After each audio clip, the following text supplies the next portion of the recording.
'cause we've been through hell. I can't be without you. I've tried and I failed. So can we work it out? Only time will tell. Why do you keep telling me nothing? But I know all your flaws, at least they say something. Still I try to connect with you through your eyes. Your eyes. What is on your mind? I think it's time to speak. I have crossed the line, but no, not just me. I'm feeling something that goes beyond us. Us.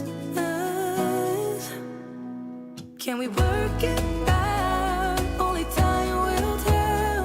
It's gonna take a lot, 'cause we've been through hell. I can't be without you. I've tried and I failed. So can we work it out? Yeah. Only time will tell. I still want all of you and I know all your colors.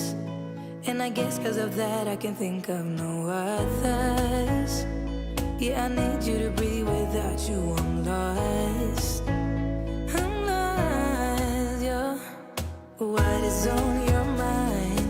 I think it's time to speak. I have crossed the line, but no, not just me. I'm feeling something that goes beyond us. Us, us. Can we work it out? Only time will tell.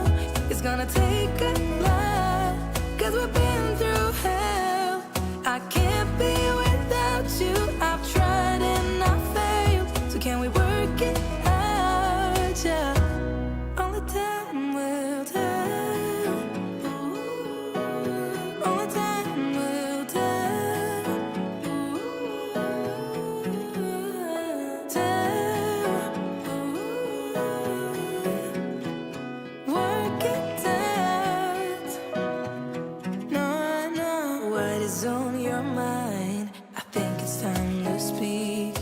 I have crossed the line, but no, not just me. I'm feeling something that goes beyond us. Us, us. Can we work it out? Only time will tell. It's gonna take a lot, 'cause we've been through hell. I can't be without you. I've tried and I failed. So can we work it out? Yeah. Only time will tell. Ooh, only time will tell. Ooh, tell. Ooh.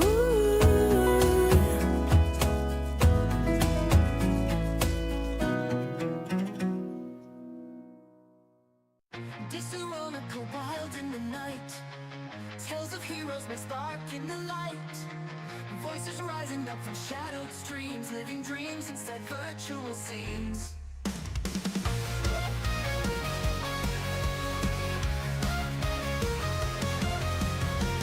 Tabletop worlds where legends unfold. Knights and mages brave and bold. Every role a chance to play, to fight. Our community shines so bright. The studios where dreams come alive, powering souls to thrive and strive. Storytellers unite with might, no fear.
Studios where dreams come alive, empowering souls to thrive and strive. Storytellers unite with might, no fear. In this realm, our destiny's clear. From the dungeon's depths to open sky, huddled round the table, we reach high. Painting miniatures, maps unfurl, we're shaping our own world. Hear the laughter, the depth, the cheer, feel the passion, slice through the air. We are heroes, ready to rise in this haven.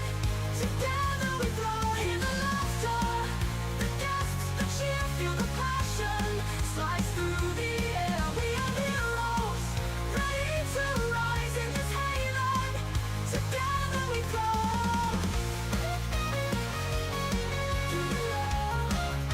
Legends grow old.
Across the stars, through space and time, a shadow moves an untold crime. Kenny fights to hold his name, a fading spark in time's cruel game. With Rags and Mary, Tessa too, the clock is ticking, what will they do? Echoes whisper fate's decree in the heart of the storm of mystery. Countdown to calamity, a race through time and destiny. Worlds collide, a cosmic plea, will we rewrite history? Through the chaos, through the fight, will Kenny stand or fate deny? The universe in jeopardy, countdown to calamity.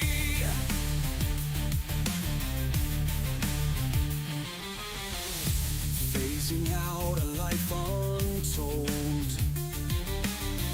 the past erased, the future cold. Secrets buried, truths collide. face the storm and turn the tide. A hunter's heart, a vow unbent, to save the world, no lives are spent. Non-lethal justice, a daring quest, to fix the timeline, his ultimate test. Countdown to calamity, a race through time and destiny. Worlds collide, a cosmic plea. Will we rewrite history? Through the chaos, through the fight, can he stand or fade tonight? The universe in jeopardy, countdown to calamity. Tick, tick, the seconds slip away. Echoes of tomorrow meet the ghost of yesterday. Through the vortex, through the void, unravel the plot before all's destroyed.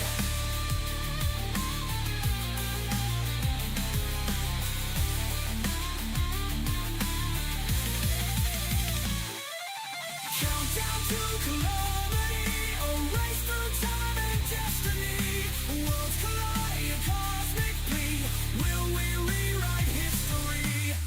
Through the chaos, through the fight, can he stand or fade tonight? The universe in jeopardy, countdown to calamity. The stars hold secrets, the TARDIS spins. The battle begins where no one wins. Through hope and courage, through unity, they'll brave the countdown to calamity.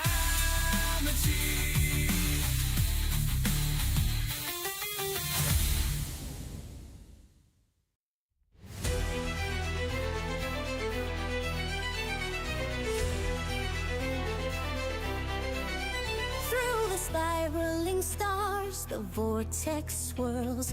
3 unlikely heroes to save the world. Rags the cunning with scales that gleam. A kobold mechanic chasing the dream. Kenny the hunter with fire in his eye, tracking the shadows where time might lie. And Tessa the Time Lord, her wisdom untold, keeper of secrets from futures foretold. Tick-tock, the clock unwinds, a tangled web through space and time. Enemies rise, chaos unfurls, but they'll stand strong to save the world. Time traders, guardians of the line, protectors of moments, defenders of time. Through epochs and eras, they'll fight to the end. A bond unbroken, the cosmos to defend.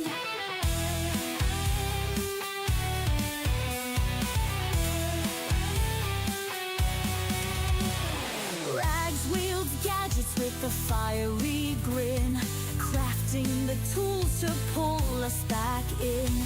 Kenny's aim steady, his resolve like steel. A rogue with the code, his loyalty real. Tessa's heart beats with the rhythm of stars, a soul that has traveled through galaxies far. Together they face what alone they can't fight, balancing timelines, wrongs made right.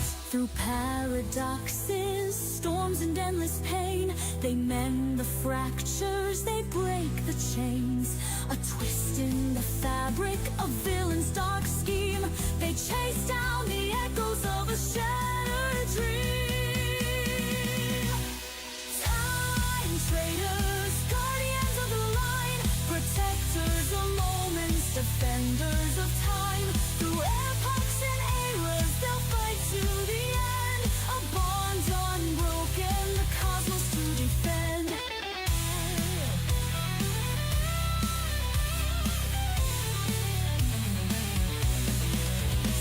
The clocks falter when shadows grow, and the universe whispers of what it won't show. Look to the stars where the 3 will align. Rags, Kenny and Tessa, protectors of time.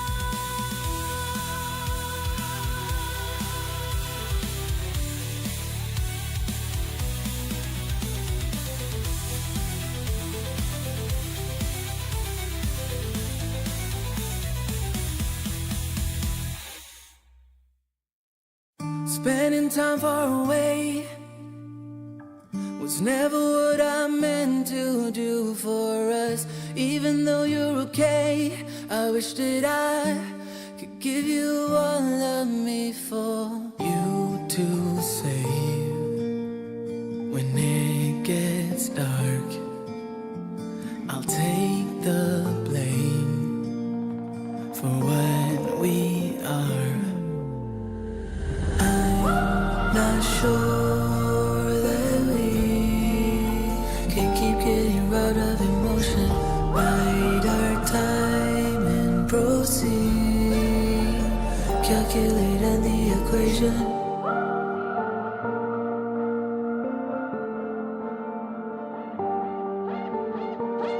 Spending time on my own.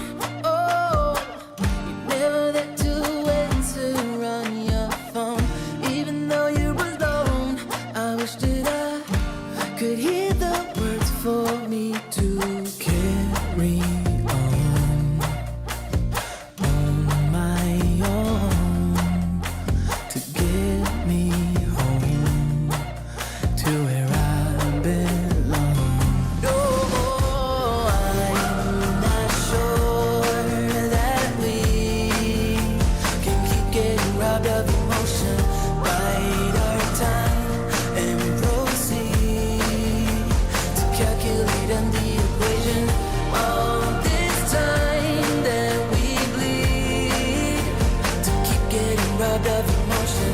Lives fly by as we proceed to calculate solve the equation. I'm not sure. I'm not sure. Spending time far away was never what I meant to do for us. Even though you're okay, I wish that I could give you all of me for you to see. I'm not sure that we can keep getting robbed of emotion. Bide our time and proceed to calculate on the equation. All this time that we bleed to keep getting robbed of emotion. Lives fly by as we proceed to calculate solve the equation.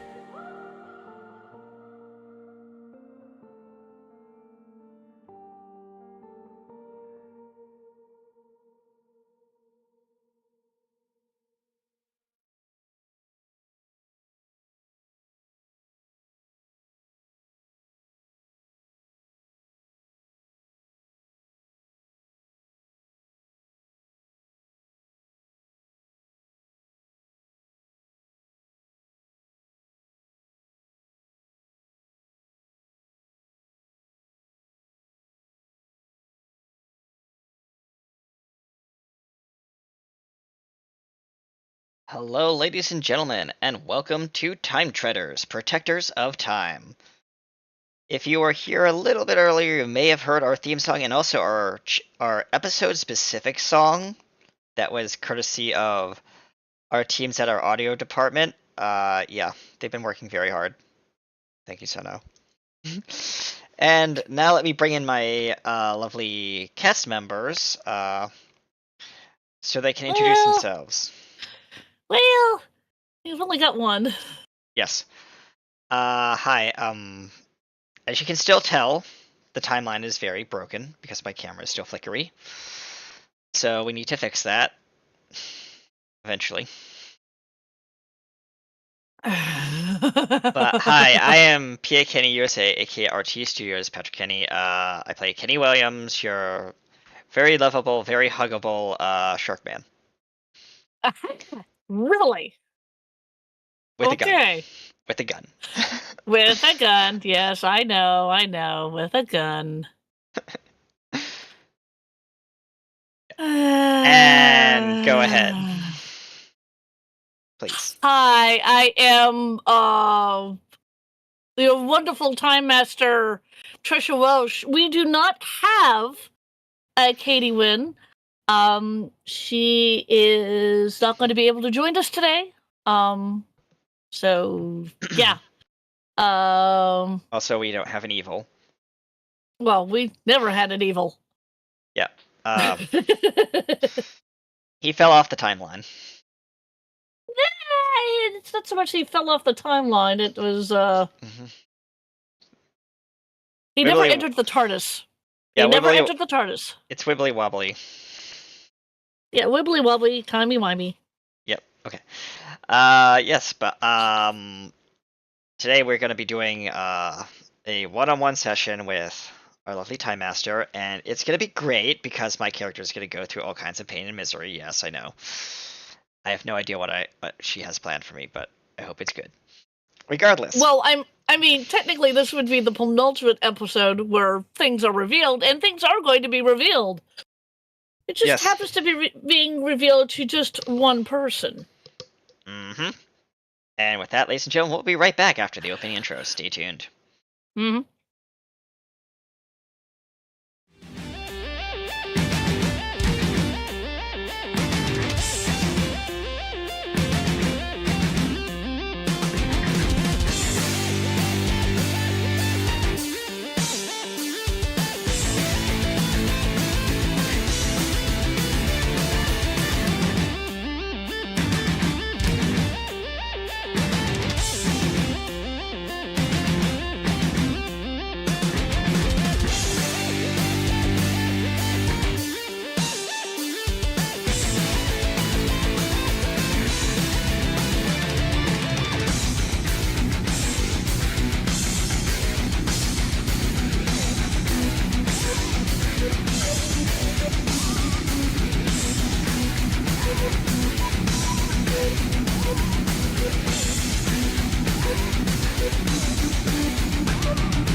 And we're back. And as if on cue, yes,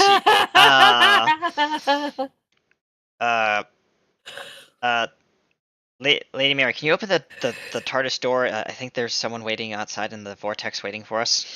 Oh, yes. She opens the door. Taps TARDIS clock. Running late. Needs some fine tuning. Happy New Year, y'all. For 38 months in a row. Thank you very much, Lemon. Yes, Lemon, Oh thank my- you. Thank you, thank you, thank you. You are what keeps this TARDIS heartbeat going. Oh, you're one of the people that keeps this this TARDIS heartbeat going. Yeah. All right.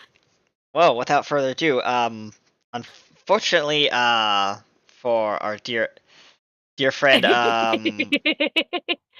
Lemon, you missed the opening with our brand new theme song and our episode specific song.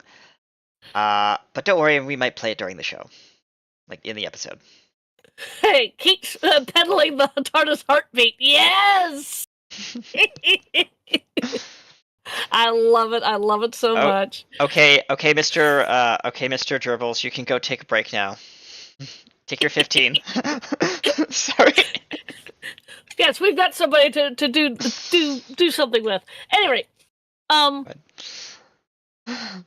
where we last left off, remember we took our holiday break. We're now back, and the last time we did anything, we helped saved. Williams was stuck in a very confining tube. We kind of fixed that. We kind of fixed that problem. Tessa and her infinite wisdom decided to let Rags drive. That didn't work out quite the way they planned it.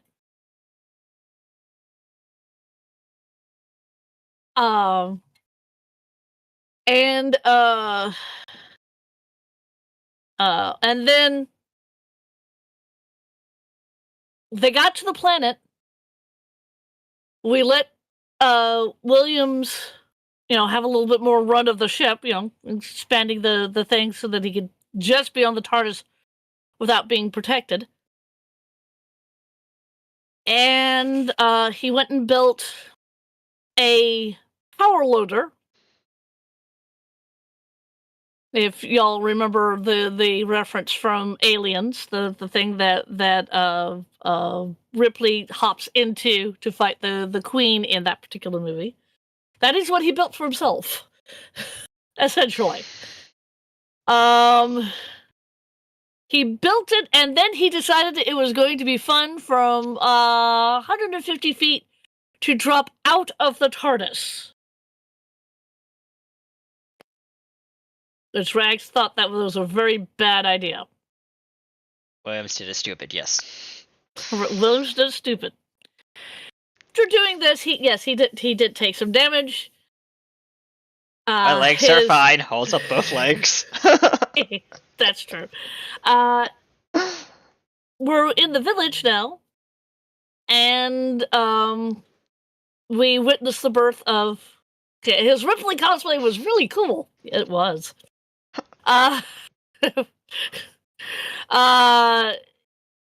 We witnessed the birth of him, and then we went and saved the village from some raiders.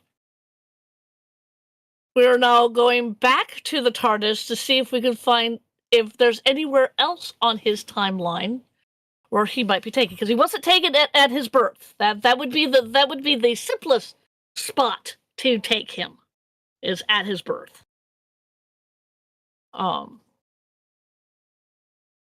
And obviously he was not taken at that particular point in time. So he must have been taken somewhere else in time, and I think I still have that. Somewhere. Well, I should have that somewhere. Okay. Your backstory. Yes, backstory. Somewhere. Somewhere. I should have your backstory somewhere. Mm-hmm. It's a Google Doc. Well, I thought I had downloaded it. That was the thing. No, I didn't. Okay. Oops. Well. No, I didn't. It's okay. I did not download it. I did not download it. So if it's in Google Docs, it's in Google Docs. Yep. Oh, it's in right. Okay. Mm-hmm. No. Oh. So Kenny is walking. So it's Kenny, Tessa, and Rags, and we're all walking back to the TARDIS. Tessa has got one of those looks on her face that she doesn't want to be talked to. She's clearly pissed off. So she's going to walk a little bit ahead of Rags and Williams. Yep. Williams is pushing one of the speeder bikes along that did not explode. Where are you going to put that? In the TARDIS. Well, I mean, it will fit, but yeah, okay. He's bringing one along just in case we need it for another mission or something like that, because Right. Ah, there it is. He wants a bike. Yes.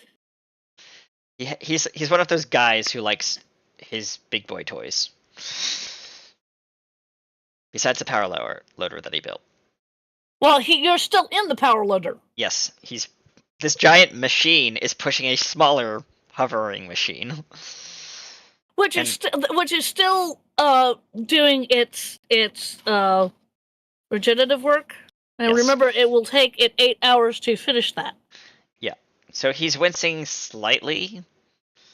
No, you're not. Oh yeah, you're right. It's regenerating the legs. No. Remember, you were given powerful pain medication. Oh yeah, but that's gonna wear off soon. It is, but you're still under the effects of that. It's not been that long, dear heart. Oh, okay. Your call. All right, so yeah, he's pushing this thing along, and he looks over at Regs. So obviously, whoever's after my existence, or whatever's after my existence, could be a thing. It is wiser than I thought. Obviously, it wasn't going to just do the easy way out and take me at Well, birth. Okay, look. The easy thing is to take you at your birth. That is going to always be the easiest thing. Okay? He nods. So you hear the servers kind of like go like that. Yeah. We really need to make sure that you can. Well, you still can't sneak down the hallway. But now we have to find out. Obviously, what age were you when you left your planet? He thinks about it, and I will roll a history check if you'd like me to. Yes, please. That's +2. Excuse me.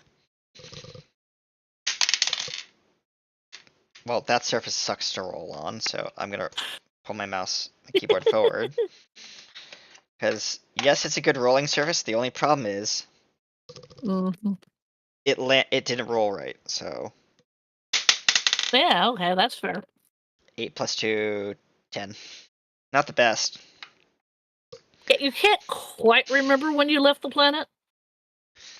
It's been so long. Rags. It's been a long time since I've been thinking about that. I don't actually remember off the top of my head. Well, I mean, I could do if you some calculations based on my age, but then I have to calculate and extrapolate, convert those numbers from my age calendar to human age calendar to kobold age calendar. It's complicated. True.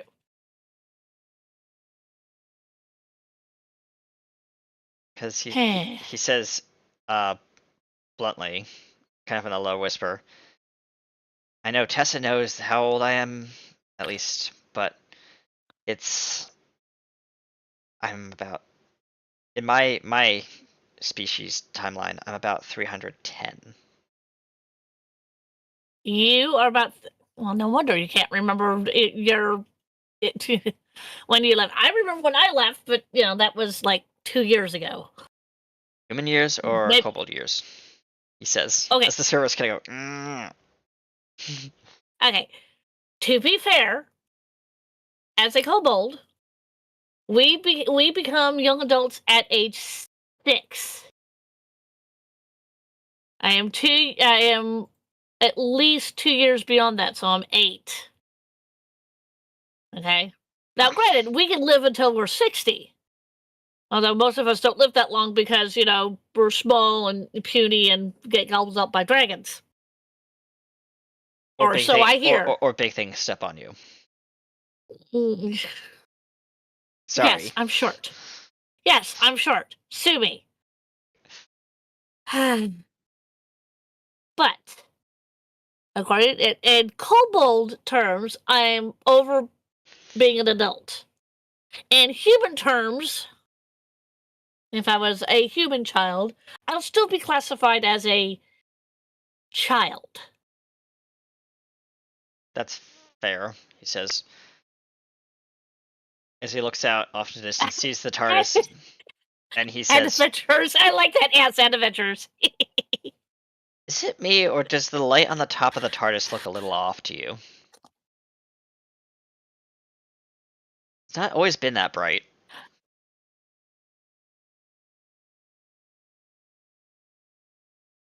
Has it? I don't know.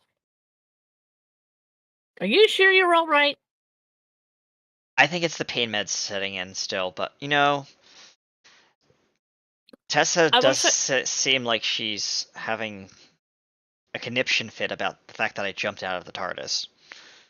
She's not the only one who's having a conniption fit. Yes, I know this thing isn't built for... And now I've confirmed it is not built for high velocity jumps. It's also not a bicycle built for 3. Blink, Well- blink, blink, blink, blink. Like I put it, I don't think you'd want to even know how to operate this thing. Plus the fact that it actually has a spinal thing that goes, well, we won't talk about that, but you know, it helps sustain me while I'm in this situation. We'll just leave it at that. That's very true. Mhm. So, Williams, yes. I'm gonna have you roll. I'm gonna have you roll two things: one, a medicine check, and two, a perception check. Medicine check +1. Okay. Yep. What are up with these rolls? Maybe That's you a didn't break. that's a 5. That's a 5. Okay. I rolled a Then- 4 with a +1 from my medicine check, and then you wanted me to roll a wisdom A check or perception. perception. No, Okay. perception. At least perception is still a +1, not anything stupid. Yep. Oh yeah. Okay, that's better. 17. 17. Okay. Your medicine check. Okay. The thing is yeah, you wouldn't get what's going on with you right at the moment. Yep. But your perception, you're still looking up at the light of the TARDIS, and it does seem brighter. And you're looking at it, and then not only does it seem brighter, but you're starting to hear sounds, like phantom sounds. Max, did you know, he stops and puts like the military hold up symbol, like hold position. It's just you and Rags at this point. Tessa has continued to walk towards Yeah. the TARDIS. He doesn't care about Tessa at this point. He's like, Tessa can defend herself if there's a threat. True. That close to the TARDIS. So she's probably in the protective bubble of the shield or whatever at that point. Regardless. More than He likely. does the hold position, and he looks around listening for something. Did you hear that? Hear what? Okay, that's There was something. what you hear is, it sounds like yourself. He Um confronting a Centauran, but it's only your side of the conversation. yeah. Okay, he's here somewhere. No, He no, whispered. no, no, no, no, no. It's your side of the conversation. This Oh. is what you're hearing. Yeah, but he's talking to someone who is a Centauran, so he would probably be saying "you No. Centauran" or "you potato" or whatever. Yeah, but you are hearing this. Oh, I'm hearing this. Okay. Yes. Gotcha. It's like if you're sitting there listening to somebody on the phone and you only hear one side of the conversation. Okay, got it. Right. He's looking around. But it's you that's listening to yourself on the one side of the conversation. He's done It's this gonna- before. It's just a little No. bit. It's a little weird for him. Well, no, you haven't. Oh, okay, fair enough. No, you haven't. The last time something weird like this happened wasn't audio; it was visual. Ah, gotcha. He looks at he stops and looks down at his medicine intake and like his diagnostics, and he says, That "Computer, was run what level 5 diagnostic." Okay. Dear, that was what the medicine check was for. Yeah, he looks down and he's gonna say like the audio prompt, "Computer, run diagnostic." Would you like me to roll again or not? I'll let you roll again once we get back into the TARDIS. Okay. Right now, you give the command, and And it what says you hear processing. Back, what you hear back from the computer, that sounds like Jerry Ryan. Not enough data. He taps the thing and says, "Of course it would be not enough data. Keep me posted."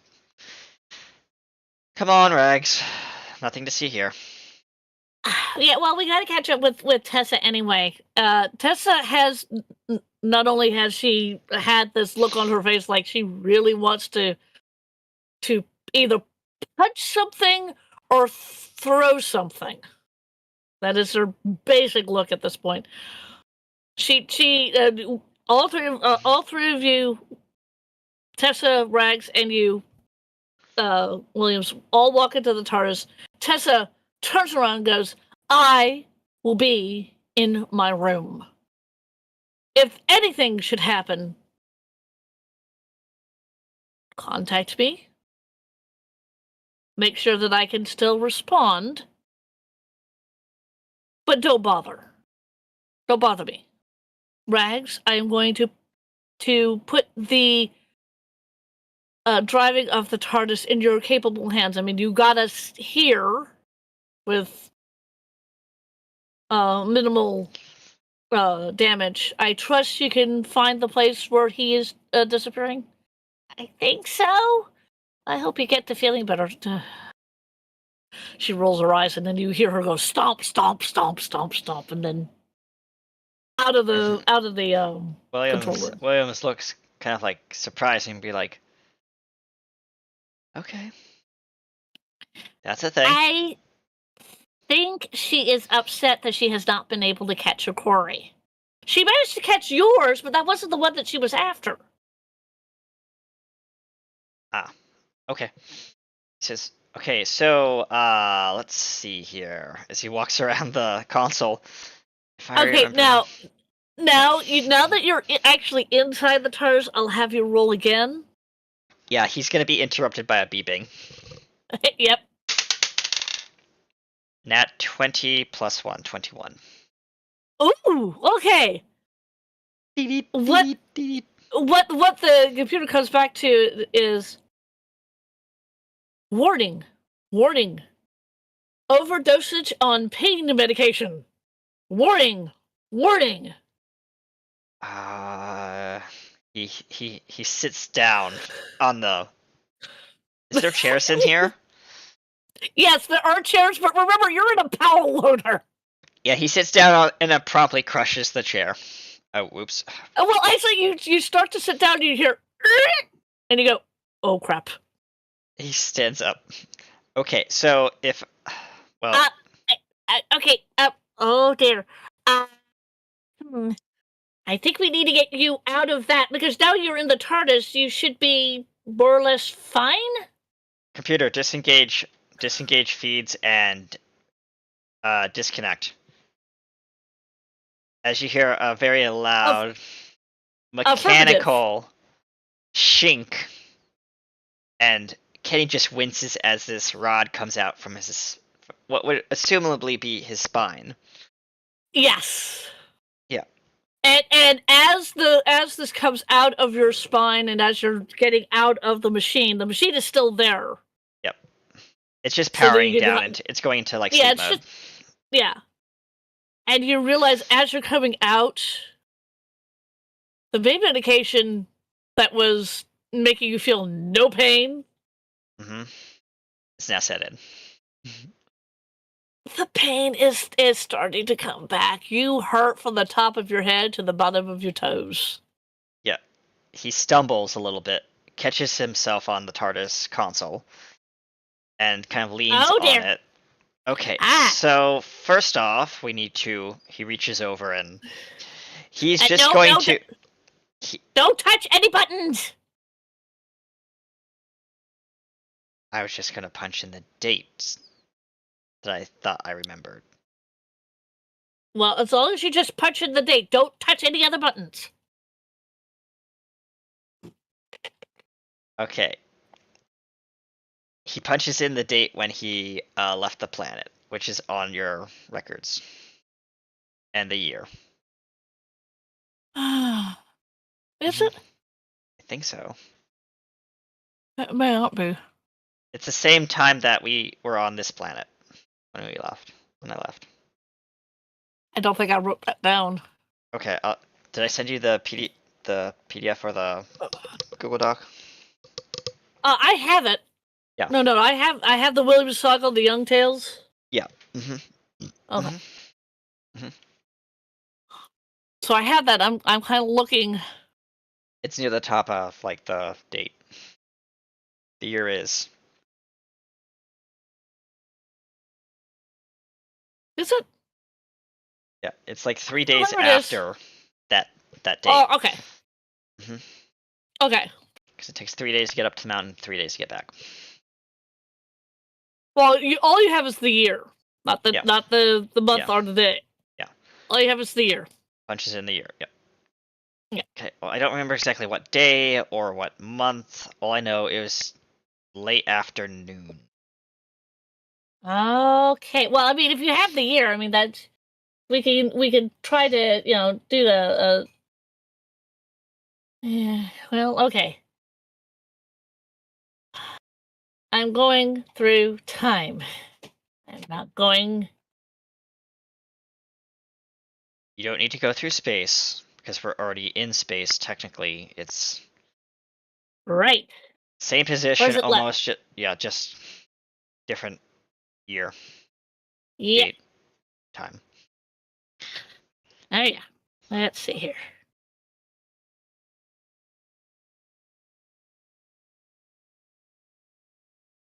Oh, okay.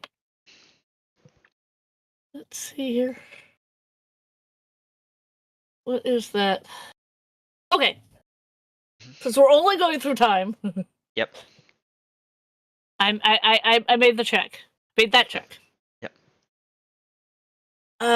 Now I get to. Now I get to navigate the vortex. Yep. Kenny looks up at the thing going up and down. Okay, well that's working. You're doing well. Okay, I did roll good on that, but now I get to roll on the table. Yep.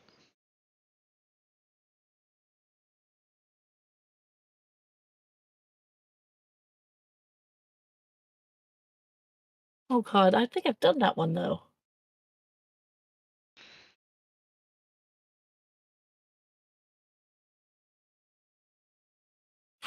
Okay.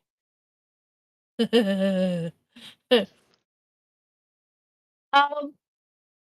So she plots the course. She pulls down the lever. You disappear, and unfortunately, what happens is you're going on for a long time, but it doesn't feel like the ship is doing what it's supposed to be doing, like doing the rumbling and the shaking and the Rags, did you leave the parking brake on? As he looks at the parking brake. parking brake's not on. Well, the parking brake is always on, but Yeah, we already know this, but he's like, "Did you touch the parking brake, Rags?" Looks at the I parking did brake. not. I did not. Hang on Okay. a second. Let me. And she looks at the. Right. Okay. Oh.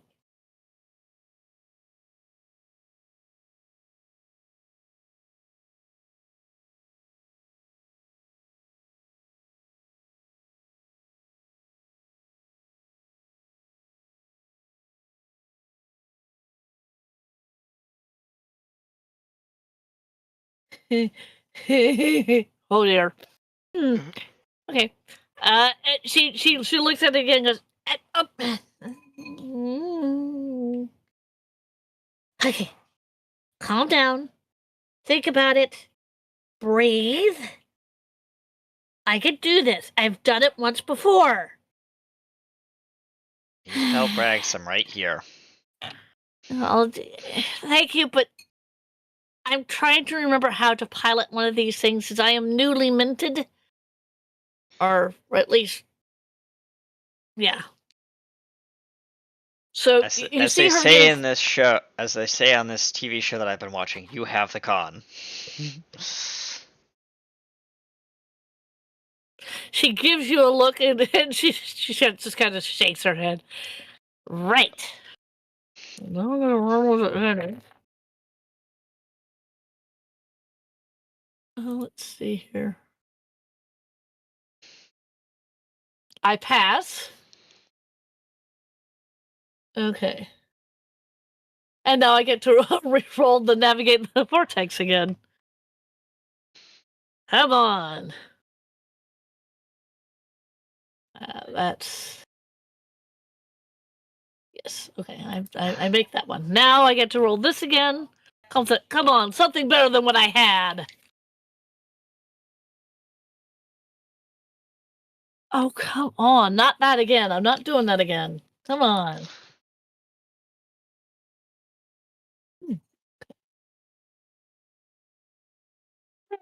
Okay, we can do that. Oyo makes a comment as we re-enter the vortex. Do we just make a U-turn? In time. No, we should have turned left at Albuquerque. He pulls out a weird map from one of the compartments. Are you sure we're not lost? Are you doubting me? Okay, I found where we are. He points on the map. We need to go left, zigzag plotter upright, and I have no idea what this little doohickey is, but it's saying it's pointed in that direction, it's pointed in this direction. I think that's I'll put up the map. Dear, put up the map. You're not going to be able to determine where we're going using that. He folds up the map, crumples it up, and tosses it over his shoulder. Okay.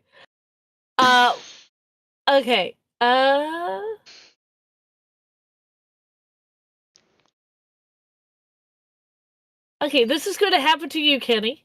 Okay. I love what I rolled here. Mm-hmm.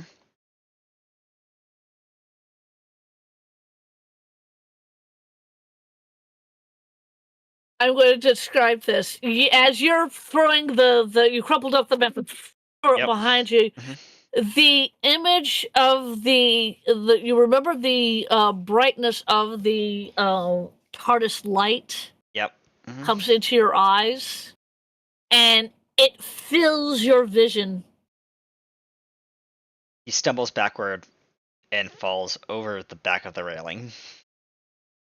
Very much so, and this is as you're laying on the floor of this TARDIS. Yep.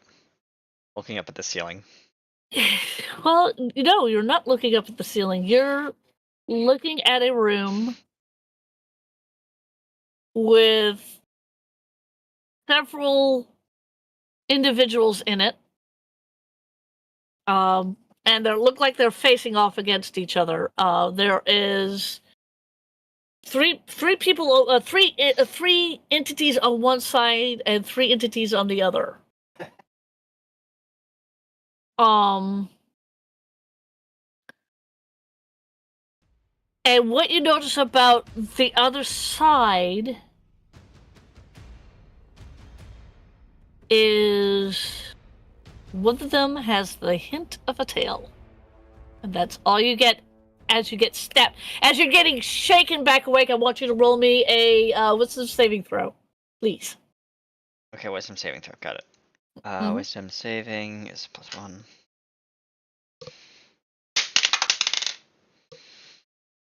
+21. Nat 20. All right. You gain an inspiration. Okay, 1. Yep. Okay. Basically, what I rolled there was a future shadow. We like doing that a lot on this particular program. Mm-hmm. And you made your wisdom saving throw. So yay! Now we get to stick the landing. Mm-hmm.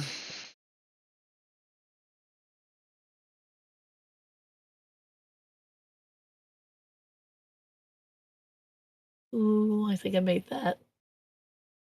I did. I did make it. Mm-hmm. Yes, I did make it.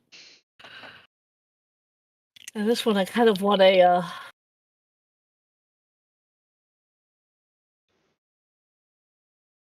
Ooh, what is that?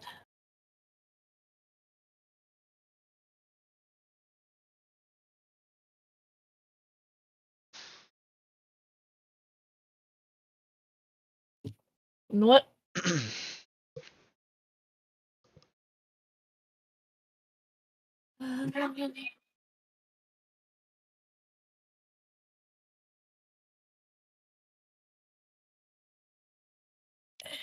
Okay. Yeah, we'll do that. We'll do that.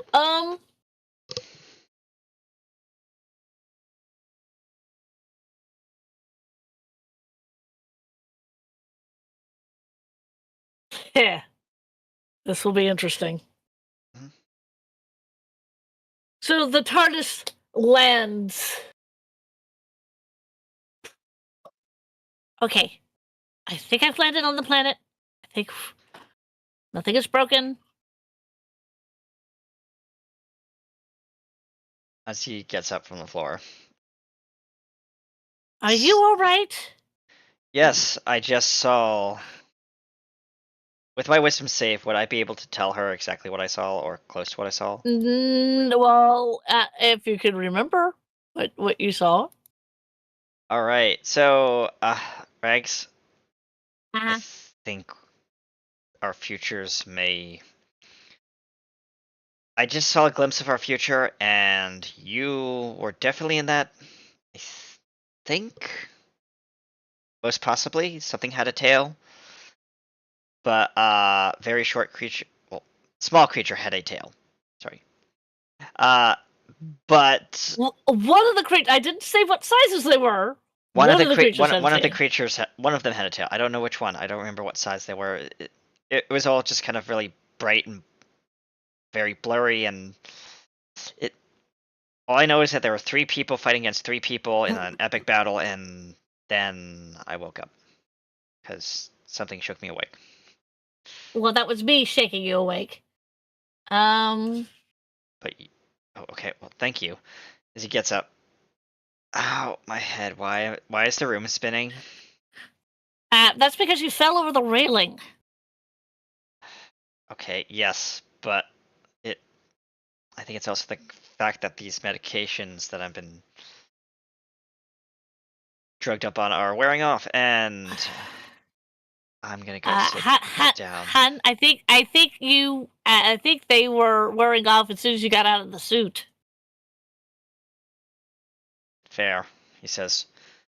I'm just gonna go get something quick to eat as he goes over to like the microwave. What is your hit points at, dear herd? My hit points on my character Mhm. are plot points are currently 40 from what I have here, but I don't have Yeah, a but marker for temporary, so I think I was you really took low. you took damage from the fall. I remember that much. Yes, so that was about half. So it's down to 20. Uh-huh. And And then did we you took take it, damage during the fight, yes. So I think I was like 5 HP left. or were you at 5 HP? Were you at higher level than that? 5. So I know 5. Okay. I am going to. At this point, Tessa does poke her head out and yell down the hallway, "Have we landed?" Yes, Tessa, we've landed. Good. Huff. And she comes. Again, you hear the stomp, stomp, stomp, stomp, stomp. She is not happy, Williams. Mhm. You could tell she's not happy. Someone woke up on the wrong side of the handbrake. He says softly, not enough for her to hear him. Yeah, I know. Mhm. She's. Where are you, Williams? Are you? He is walking back up the stairs from the lower part of the platform. Yeah, and you look like hell, don't you? Uh-huh. He's all banged up, scarred up, like And you're bloodied. you're bloodied, you're dripping blood, all that stuff. Yeah, okay. Yep. Mhm. Uh, Tessa takes one look at you, because you're not going to be any bloody good if you're going to look like that. Come with me, Shark Man. She does. She does this, Yep. Hmm. and you two go to the a medical station Hmm. where she basically tells the medical station to patch you up before we go out on this next little adventure. As the medical station says, right away. It's a combination of the EMH from Voyager and Freddy from Callisto 6. Yes. Hmm. I'm a medical bot, not a doctor. Oh wait, no, I am a Basically, doctor. basically the medical bot comes out, but is a lot happier than that. Yes. I'm a medical bot, but Remember, not a doctor. Oh wait, no, I am a medical bot. I should be. I really need to get my wires straight. Let's do this thing. oh, I have a patient. Yes. Which and Tessa kind of looks at the medical bot, and then he goes, "Good luck." And then she kind of stalks back out. Mhm. So you're with the medical bot. This is just going to be between you and the medical bot. The medical bot, kind of does a scan over you. And asks me like, what medications have you been taking lately? Only hydroxyzine, hydrochloromoxetine, and enzymes. Yeah, actually, it does the scan as it's asking you these questions. It's like, it looks like you had a overdose on one of those medicines. You shouldn't be doing that. I'll have to make sure that that's adjusted, so then you don't get,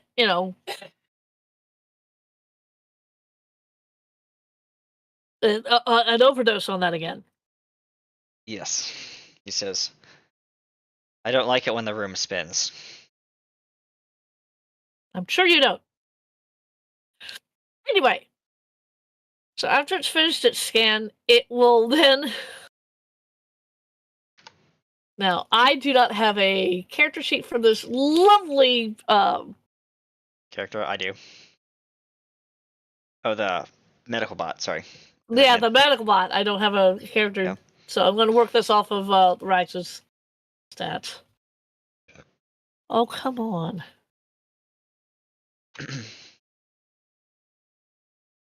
That's better.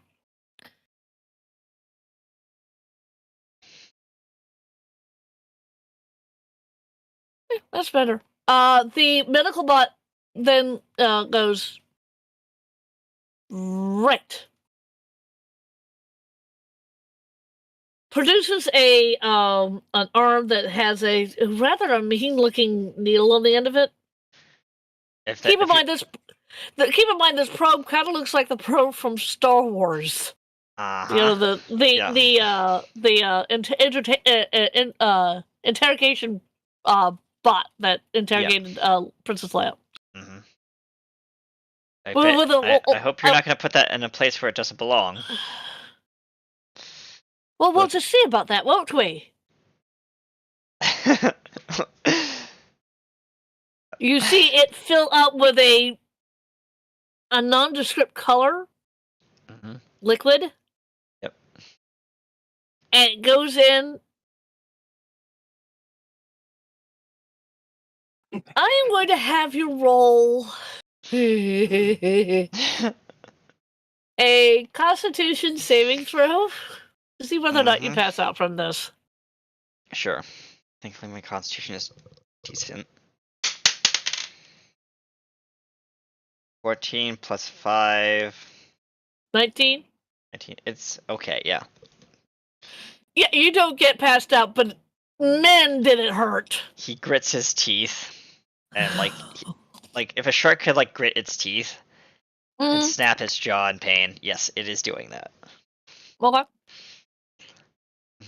As he's, like, gritting his teeth and, like, just, I will rip you from limb to limb, you little bot.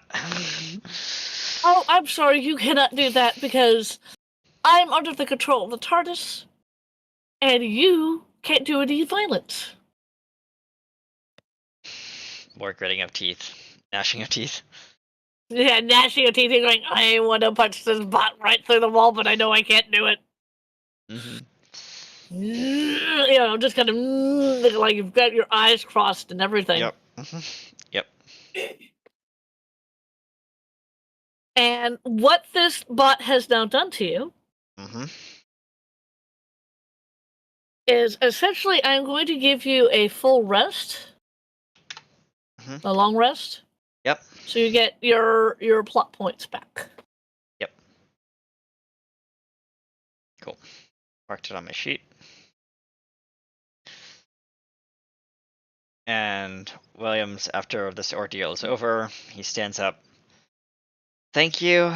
I feel better already. As he You do. storms out. Still a little bit Actually- angry at the bot. Yeah, you're still a little bit angry at the bot, and there's still a little twinge of pain, but that's where you hit your head when you Yeah. went over the railing. Yeah. That still hurts. But that had nothing to do with the rest of your injuries. That you did all by yourself. Yep. As the bot holds out a lollipop as he's leaving, he ignores it as he walks by. Oh yeah.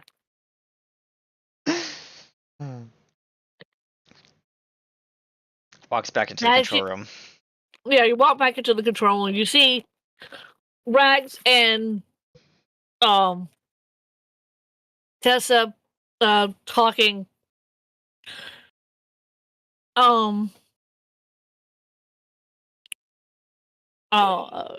Tessa, that looks. Do you feel better, Sharkman? Yes. You really need to get that bot under control. It tried to offer me a Jolly Rancher cake pop after it patched me up. Do I look like I eat candy? Tessa shrugs her shoulders. Well, I mean, technically, that thought. You've got to consider the age of the TARDIS. TARDIS is probably older than you are. Yes, you're right. So the programming is kind of antiquated. I'd love to reprogram it limb from limb, but I've been told I can't, so I'm not going to. I would prefer you not. I don't think he would like. They would like you reprogramming the TARDIS. Be that said, I've just been discussing with Rags, and since you, in the confines of your machine over here, can still protect Rags, I see no reason why all three of us need to go out there and try to find out, when you were taken. Besides which, I'm going to stay here and tinker around with the TARDIS. Make sure things are working. Make sure you guys didn't. You two didn't, jostle something out of place, because I know that that's happened. And plus, this TARDIS is old. Probably needs a tune-up, and I'm probably the best person to do that. Perf. Now, I have also asked Rags to keep me appraised if something goes wrong or something else happens. Don't worry, I will not be jumping out of the TARDIS again. Well, we've landed on solid ground this time, so you can't do that. But be very careful if you encounter yourself. You could talk to yourself. You could have that kind of an interaction, but do not touch yourself. Got it. The paradox. Rule number 1, don't touch yourself in a paradox. Ideally, I would like you to not interact with yourself, but that might be an impossibility while we're here. But Rags is going to keep me informed. And if anything should happen, I will come running. You got that? Sharkman nods. She's looking. She looks down at Rags. Do you have that too, Core? Would you stop calling me that? I'll be Rags. And let me get used to the name Corsair. I like my name Rags. Harumph. uh, Tess, Tessa kind of pets Rags on the top of the head. Yes, yes. Williams says, before I get back into this thing, there's one more thing I need to grab, just in case, because of a thing that happened earlier. Rags can explain that. I'll be right back. He goes into the one of the side closets. He's rummaging around, grabs out these giant two yellow tanks. They look like miniature scuba dive tanks, but they're a little bigger than scuba dive tanks. And he straps them to the back of the unit and clicks them in. All right. Right. And he says, "You can hold this, Miss Tess," as he hands him Bertha. "I will not be needing this for this mission." She's handed. No, you don't have Bertha. Remember? Oh yeah. Well, he hands him the modified gun that he made. Has her the modified gun? Yeah, hands her the modified gun. There you go. "I was specifically told by Rags that I will not be needing this, therefore I will not be needing this. I hope." Rags kind of takes the weapon with kind of a disdain and goes, "Right, I will make sure this is in a safe place. But if you tell me that I need to bring it, I will. I'll just be doing it in a protest." Yes. And she's eyeing it. It does have a recall button, but it will not work unless I summon it.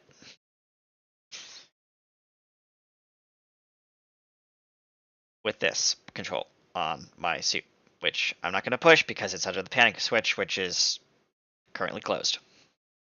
It's only for emergencies. Last resort.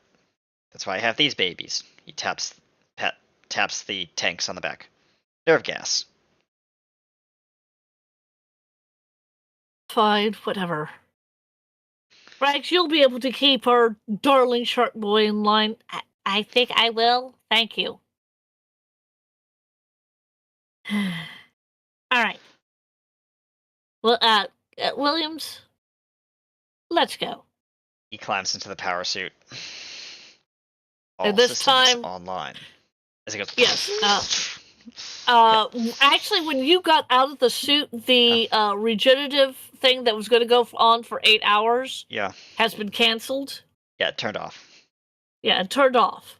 But you can. It just says occupant sustenance no longer needed at this time. Well, it says that your condition is green. If it ever goes to yellow or red, it will all. If it goes to yellow, you have to. It'll take you an action to activate it. If it goes to red, then it'll be automatic.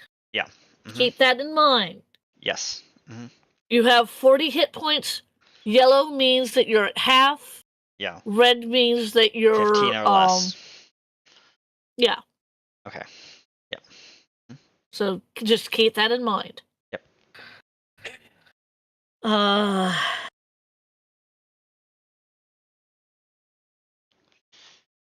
Walks towards the door.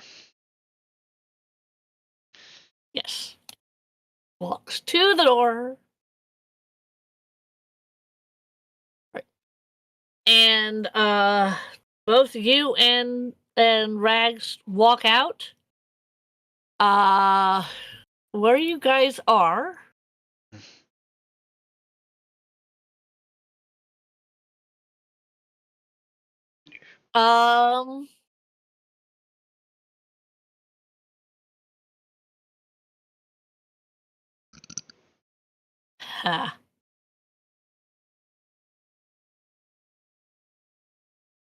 Where you guys are on a mountain. Okay. On the side of a mountain. On the side of a mountain. Yes, this place. Is there any smoldering wreckage nearby? Not yet. It might be a little bit ways off. I do remember this. And he looks around. Okay, this hill is there. And he starts walking off in a direction which he thinks is the right way. I want you to roll me a survival check. Yes. +3. 16 plus 3. So 19. Right. I am writing down. Notes. I'm writing down what Tessa is doing, and then I'm also writing down what we're doing because Yeah. it's unlikely that Katie's going to. Well, Katie might Yep. watch the VOD. Mhm. I don't know. I have to stand up. Okay. Um. hmm. Okay. So you had a what was it? A 19? 19, 16 plus 3. Okay. Um. Yes, you do go in the direction that you do remember, where in your young mind where you saw the burning wreck. Yep. And he can. And it's where the TARDIS landed, Mhm. which Rags is making a mental note of where the TARDIS landed, so then you guys can get back because it Yep. sounds like you guys are going to be tracking like all over the place. Mhm. Um, your memory says that you guys have gone out maybe 150 meters Okay, from where that's fair. from where the TARDIS landed. Yeah. So And the easiest thing that what I'm using narratively to track where our location is mhm. Williams points down to the very obvious rock tracks that were left by the rock vehicle. And he says these were left by me going up the hill when I was young. So these are fresh. We go that Well, way. no, you. Okay, I will say this. Yeah. No, you don't see those. Interesting. Okay. Yeah. Fair. Where are There the is no. There is. he looks Yeah. down and says there should be tracks by this point. Maybe we got here early. He puts an ear out. I don't hear any rock nearby, so you might be right.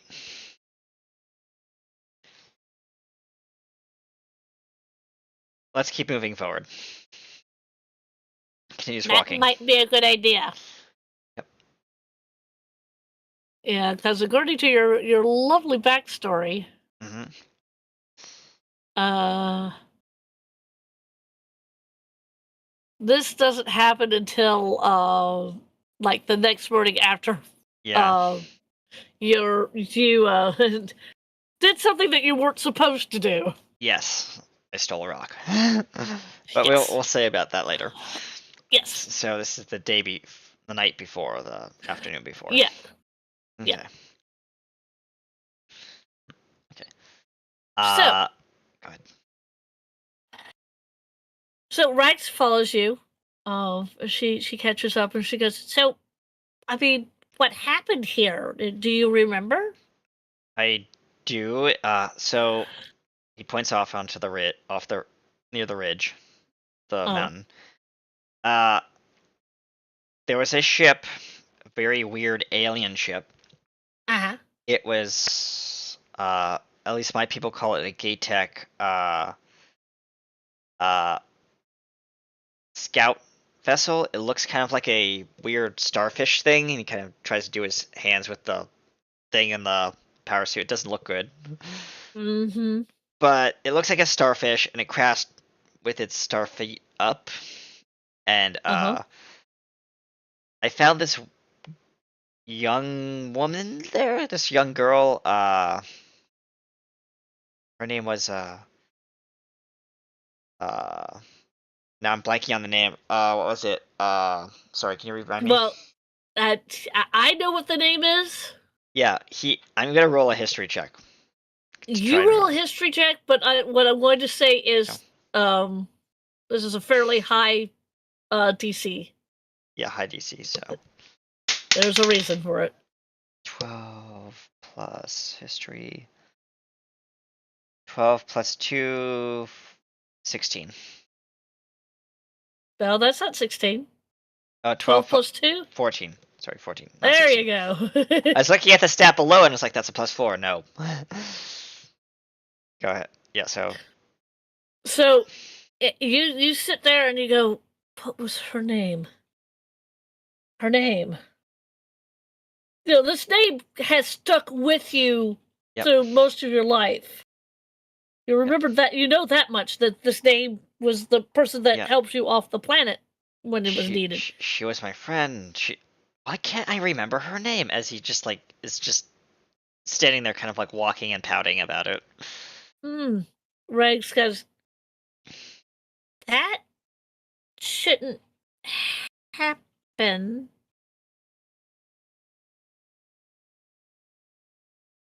Also, there should be smoke in the sky if the ship has crashed already, and I You don't do see not. smoke. Yeah, that's right. You don't. This is very weird, Rags. Stay close.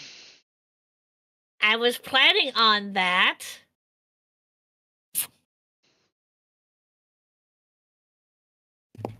As he comes up a little bit above, like we're starting to climb up over the hill. I'm Yeah. assuming. Yeah, that scene. Well, I mean, this has been mostly a walk and talk where you're Yeah. in vain trying to remember the name, Yeah. and Rags is talking to you, Yep. and Rags kind of looks at you and goes, "Okay, well, obviously you can't remember this young lady's name. Not that that would be that hard to go and look it up in the TARDIS records, because But that's then we the have to walk TARDIS. all the way back to the TARDIS, and that was what, And- a couple well, meters. we're a couple of. We're more than a couple of meters away, dear heart. Couple miles, I think. Miles? Kilometers, miles. It's regardless for our distance, he says. It's a walk. It's going to be a walk back, and we kind of don't want to do that unless we find out exactly what the hey is going on, right? Exactly. So Okay. we press on. We do. Let's see here.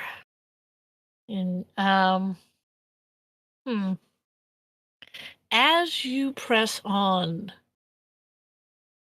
Williams, I'm going to have you roll a perception check, and I'm also going to have Rags roll one as well. Mhm. Oh, well, she got hers. He smells, sees, and hears nothing. What was your roll? A 3 + 1, that's a 4. Yeah, He's concentrating on trying to remember the name. Rags notices. What's her name? What was her name? What the hey who? What?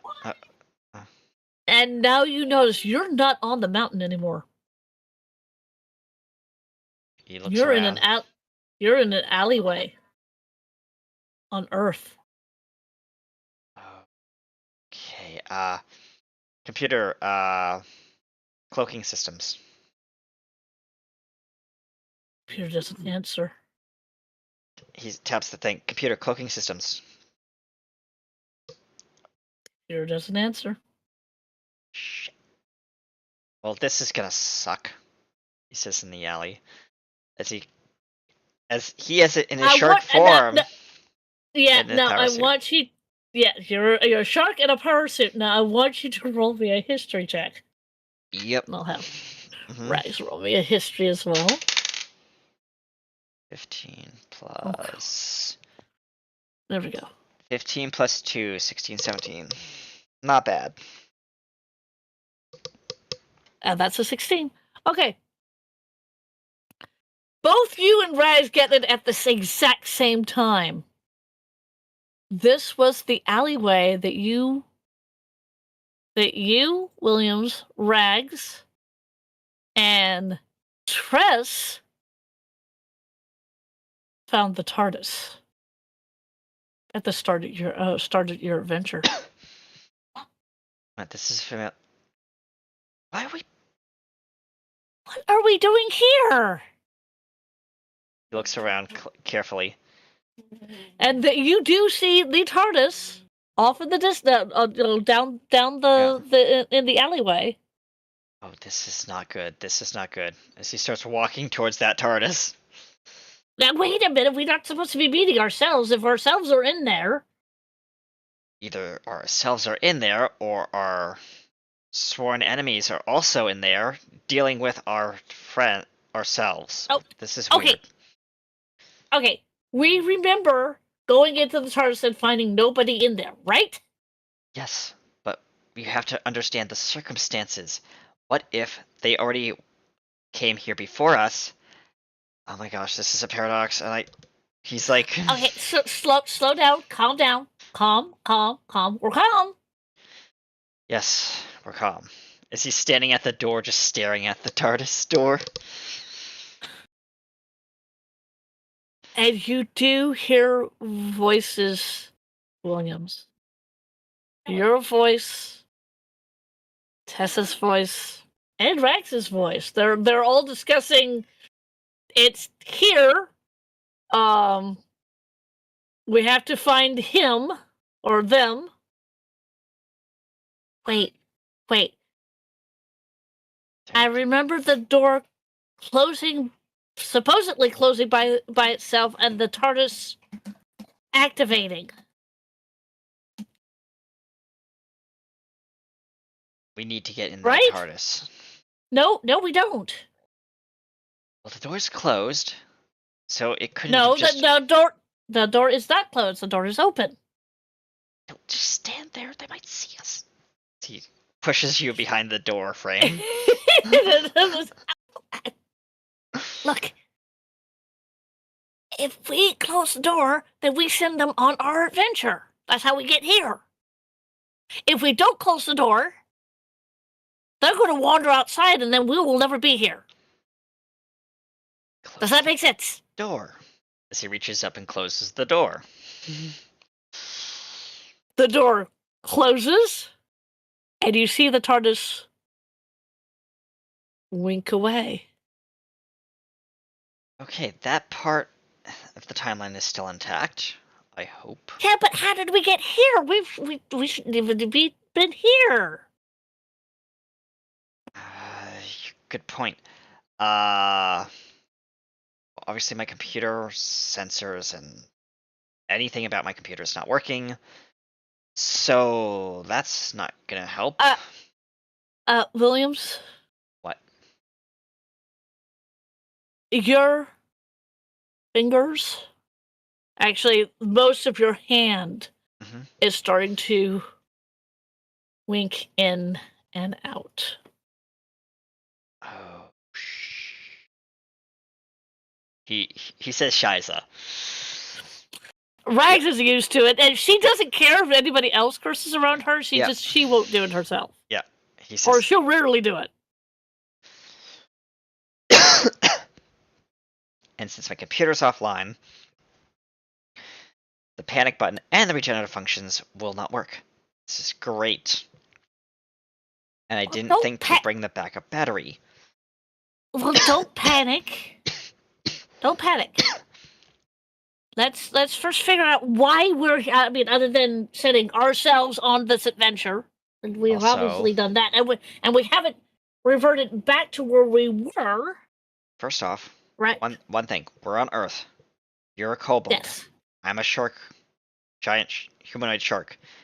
If someone walks around that corner in that alleyway, they will have a story to tell.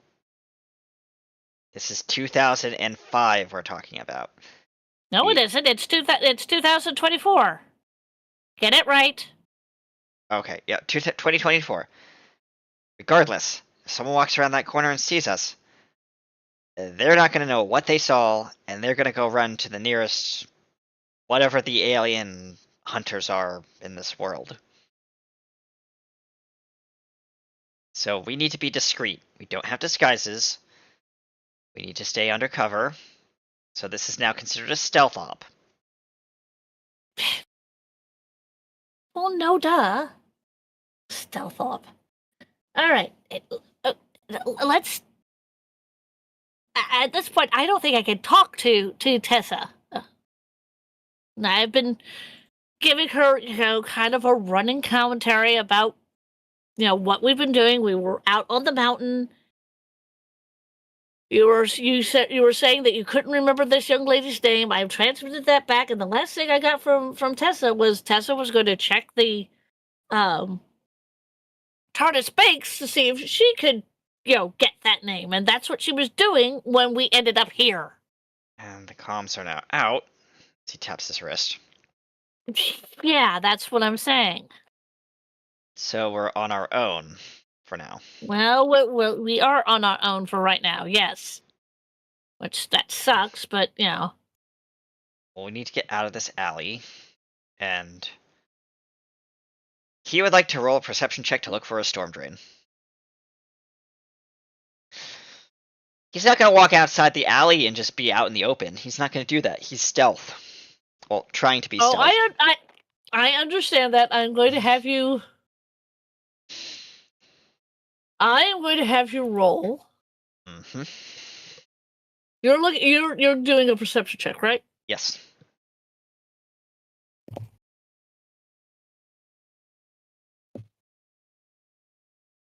Let me know when to roll.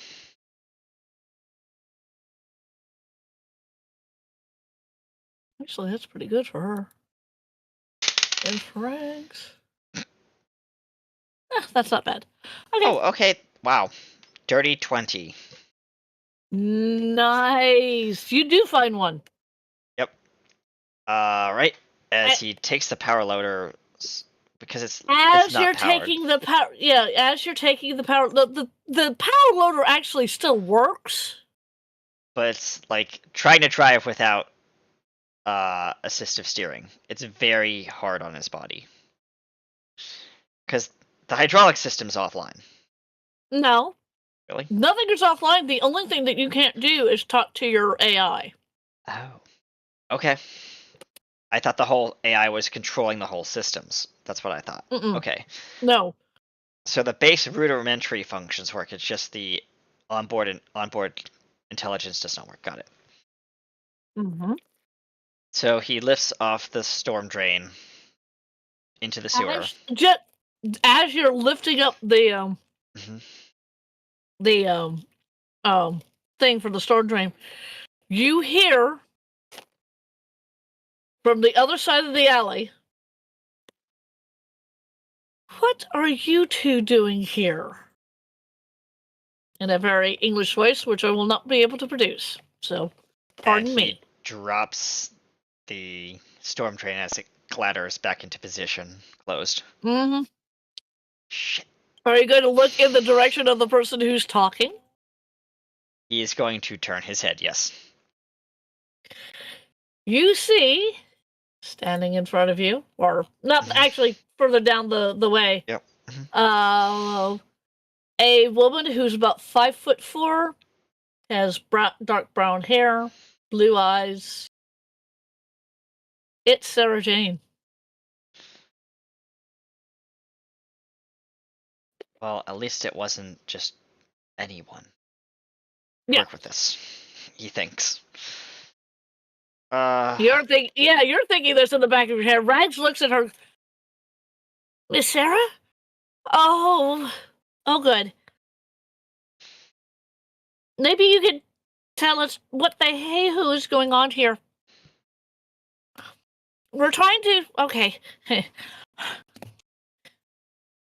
You know who we are, right? She says, yes. Oh, good. At least I don't have to explain that. You do know who he is. Points to you. And she... What she has in her hand... As I go off screen and pull this out. What she has in her hand is one of these. Yep. Mm-hmm. Because it's dark. Yep. Is that a thumb drive? William says. No, and it's on, so you can see the light kind of going up into the sky. Yeah, it's a flashlight. Yeah. Or a torch, as they call them. Torch. Okay. Yeah. She's holding this, but she's got it like down the alleyway. And she flicks it from you because she's already met Rags. Yeah. Briefly, she met Rags. Yeah. And then she flicks it up to you. I don't think I had the pleasure of meeting him. Mr. Williams is the name. Don't wear it out. Yeah. This is Williams. He's a bounty hunter who is a shark man from a different planet. Yeah. Uh, we need your help. We're very confused, and we can't contact anybody, which is even more confusing. Um. mm, Also, we can't Can go you help? anywhere right now because we don't. Well, he gestures to our current attire. I see that neither one of you brought your perception filters, I take it. No, we didn't think we needed them, not where we were going. Well, I have one on this thing, as he points to his wrist, but it seems to be not functional at this time. It does. Because that was connected to your AI. Yep. Mm-hmm. That was one of the things that was connected to your AI. Yep. Sarah kind of looks down at you, Rags, and looks up at you. Okay, the last time I saw either of you, last time I saw you, you were with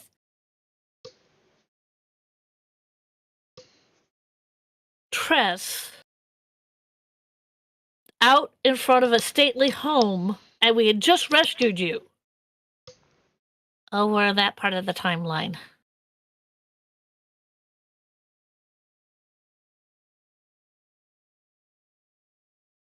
Okay. Well, at least we don't have to prevent you from knowing anything more in the future because we left you. Things happened. And, oh, yeah. Okay.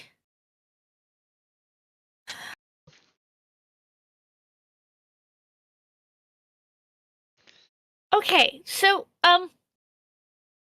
this is what's going on now. Someone or something is trying to take him out of the timeline. We don't know whom Or what? or what. But someone is trying to take him out, something is trying to take him out of the timeline. We were on his planet. We were heading towards where we think. Crash site. Yeah, a crash site. We didn't see a crash. We didn't see flames. We didn't see tracks. He couldn't remember the young lady's name, and I was asking, the friend, for more information. And then we ended up here with the TARDIS. And I think we just set ourselves upon an adventure that led us back here. I don't quite understand it. Sarah kind of goes, me being human, I don't think I quite understand it. Although, be traveling with him, I wouldn't be surprised. Let's get you two out of the alleyway here. I don't think I'm going to be able to fit you in my car. You are going to fit fine. You're a different matter. I mean, I could get at. Well, actually, no. That wouldn't be a good idea. You see, Miss Jane, this power suit is connected to me directly. So if I were to step out of it, I would cease to possibly exist the next 5 minutes after stepping out. Right. I think cooler heads are going to have to prevail in this particular instance. Hang on a second. She pulls out her phone. She brings it up to her. She hits a few buttons. She brings it up to her ear, and you hear the telltale. She is talking to Unit.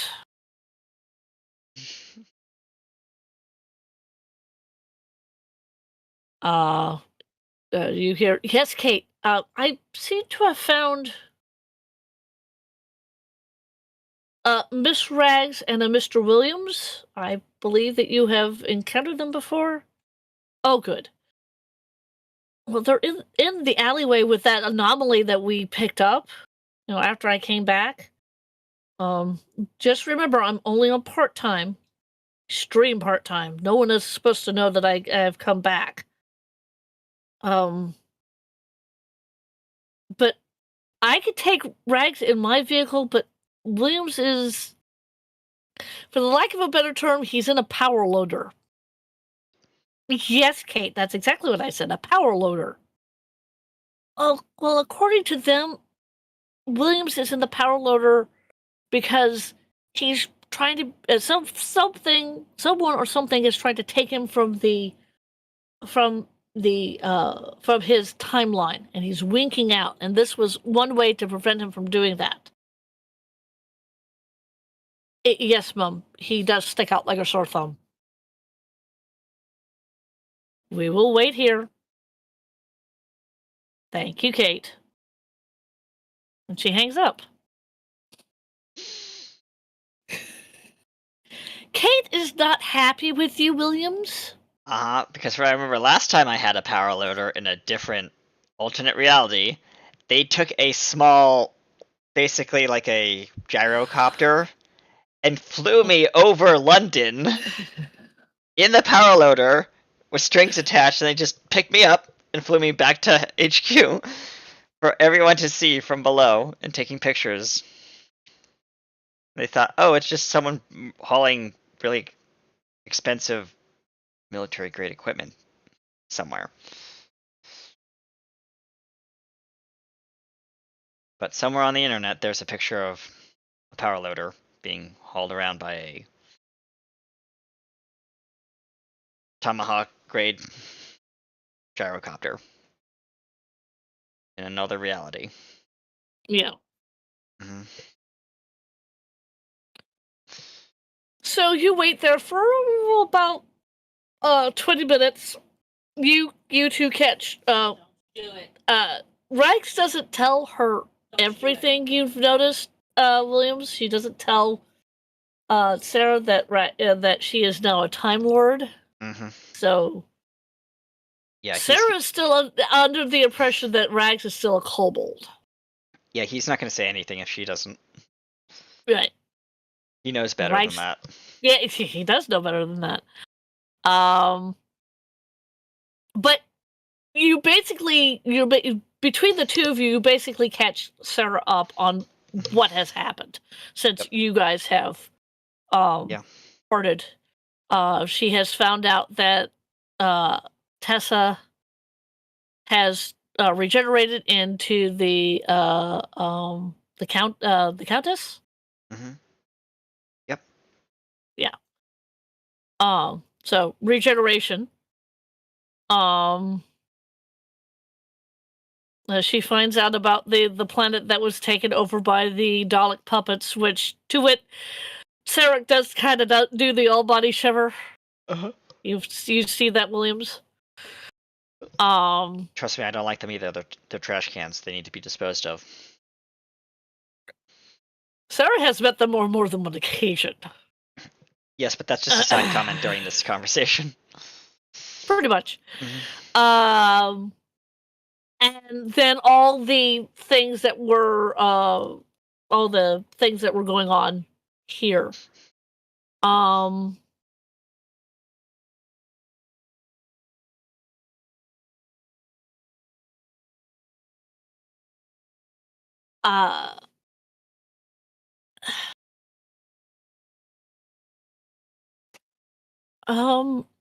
So a a lorry, which is their word for a truck, shows up.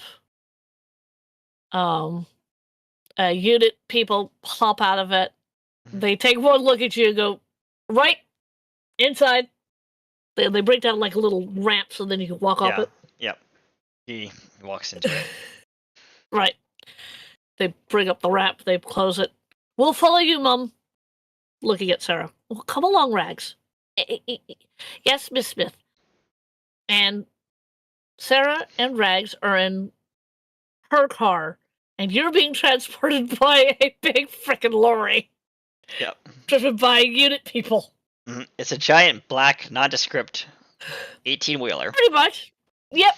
Well, no, it's not quite that big. It's think the smaller U-Hauls. Gotcha. Not the big U-Hauls. You've seen the smaller U-Hauls, haven't you? Yes. Okay, think one of those, but still all black. Yeah. Yes, I like the all black aesthetic. Uh-huh. The all black. Mhm. Yep. And off you guys trundle to the Tower of London, which is where unit is based. And you all get there, and there is Kate standing outside. She sees Rags, and Rags kind of goes, "Hi, I didn't think I would be coming back here to see you. I mean, And then the things U-Haul happened." rolls up. And then the truck rolls up. The two men get out, put down the ramp. All right, back out carefully. Yep, he backs out carefully. Do you mean to roll a As soon as- dexterity check? Yes. Okay. Just because he's backing out with a. Yeah, you're back. You're trying to go in reverse. It's not built to go in reverse. That's the problem. Dexterity saving throw or just a dexterity check? Just a dexterity check.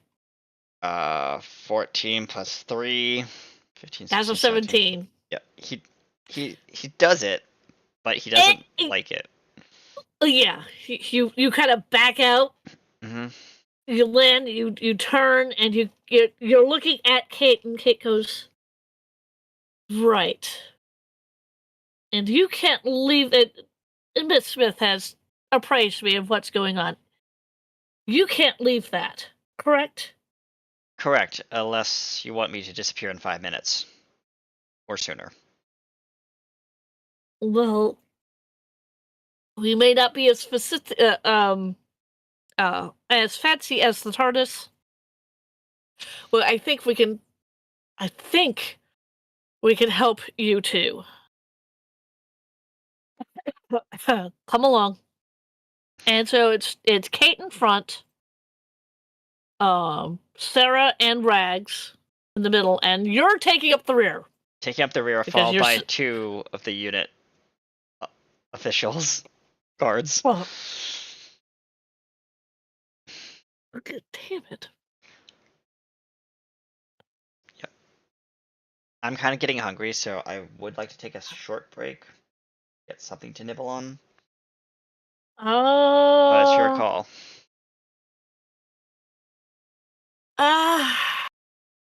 You know, 2:21. Your call. We end at 4. well, Or 4:15, 4:30, depending on how long you want to go. well, you said we end at 4. Let's take this out to like 1:30, and then Okay. we take a break so then you can get something to nibble on. Yep. And I can get up and Yep. stretch and stuff. So Yep. let's do that. So you all, it's very strange. A group of people are walking back into their. Kate leads you into an area where you can fit. Mm-hmm.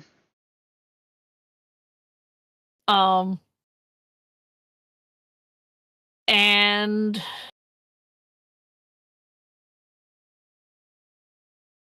obviously you're going to have to stay in the machine while most of the conversation is going to be going on, because you can't. Yep. Obviously, you can't leave it. Yep. You're not in the TARDIS. No.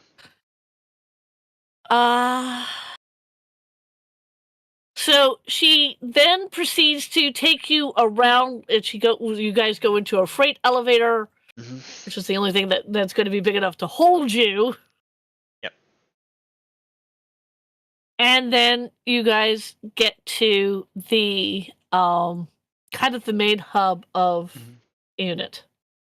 Yep. Which has all these screens, people working at computers. It kind of looks like some kind of scene from like mission control launch ops at. If you went and watched the third special called The Giggle. Yes, that. Mm-hmm.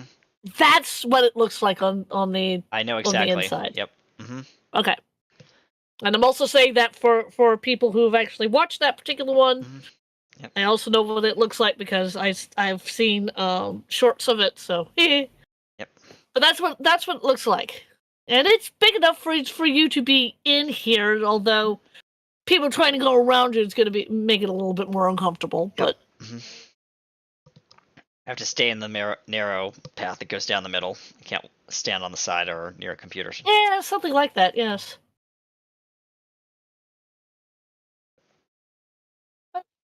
Hey who? What?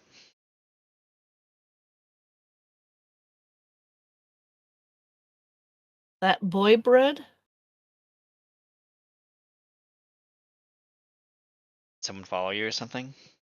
No, they're on the Realm server. Hold on. Give us a quick second, folks. I don't mean to bother you. There's someone in your server going around selling art. Oh, Uh-oh. I know who that is.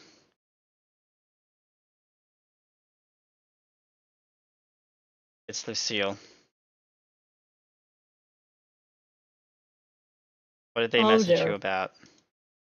No, this particular person is warning me that there's someone in our server going around selling art. They're warning me. They're not trying to be my friend or anything like that. Yeah, someone just joined the server, the Ariel. Yes, I saw that too. Yeah. What is their name?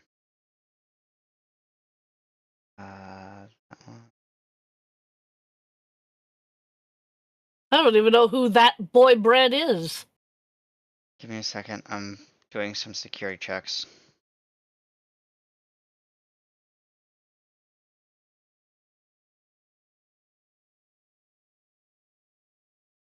Whoever they are, they're an observer, and they're very nice to poke me. I said thank you. Okay, yeah. It's Eldermain 0042. Yeah, I got the username, Alarmain. Copy. Give me a quick second, folks. I think now would be a good time to switch to be right back. Yes. Yes. Where we ended was we're all in the main control room of unit. Yep.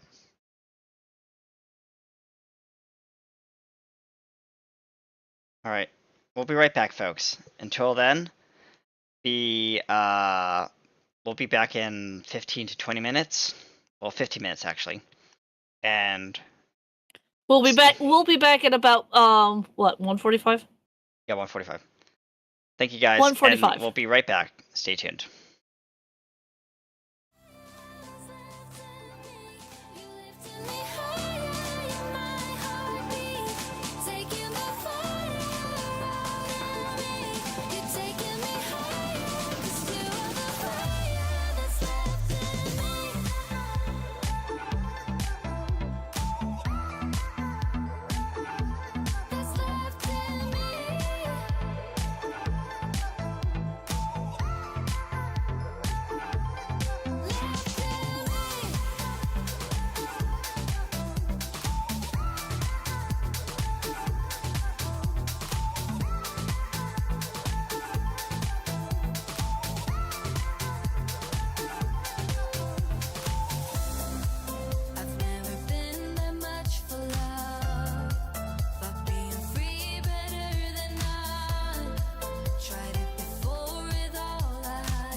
You make me strong.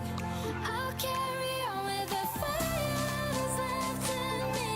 You lifted me higher in my heartbeat, taking the fire out of me. You're taking me higher, 'cause you are the fire that's left in me.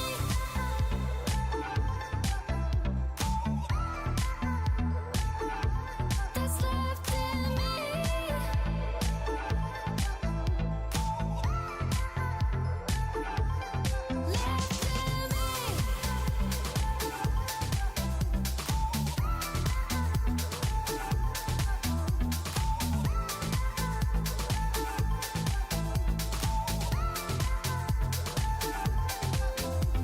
When all those dreams got caught up right in the middle, when love was real, like we were in the beginning, when all those dreams told me that I got it right.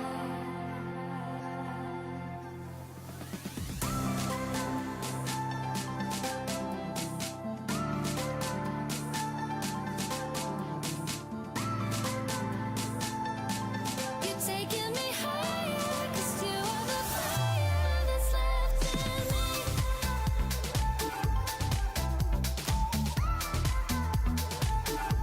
That's left in me.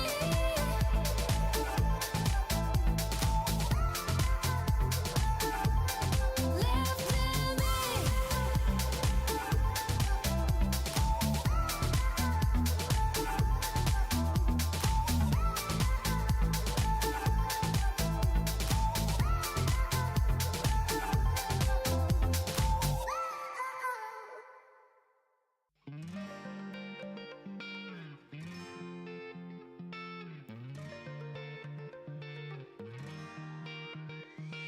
I've never really been the one who's worried, always been the one who's keeping it cool.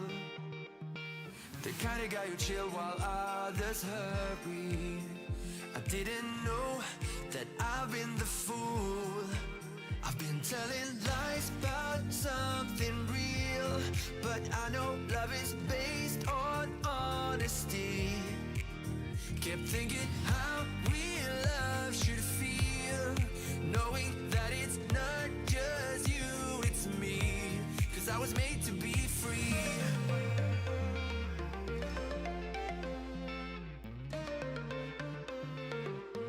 I am made to be free.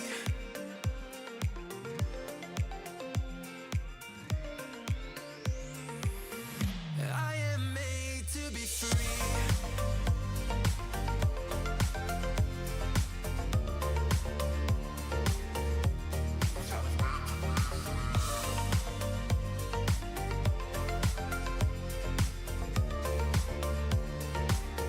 Well, I am made to be free.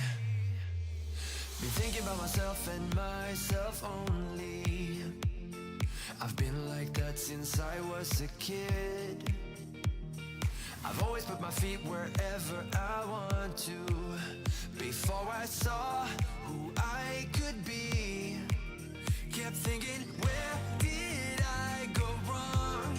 Then realizing where I do come from, was asking how real love should feel, knowing that it's not just you, it's me. 'Cause I was made to be free.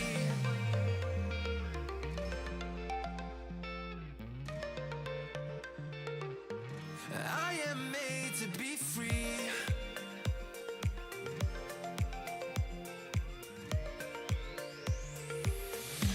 I am made to be free.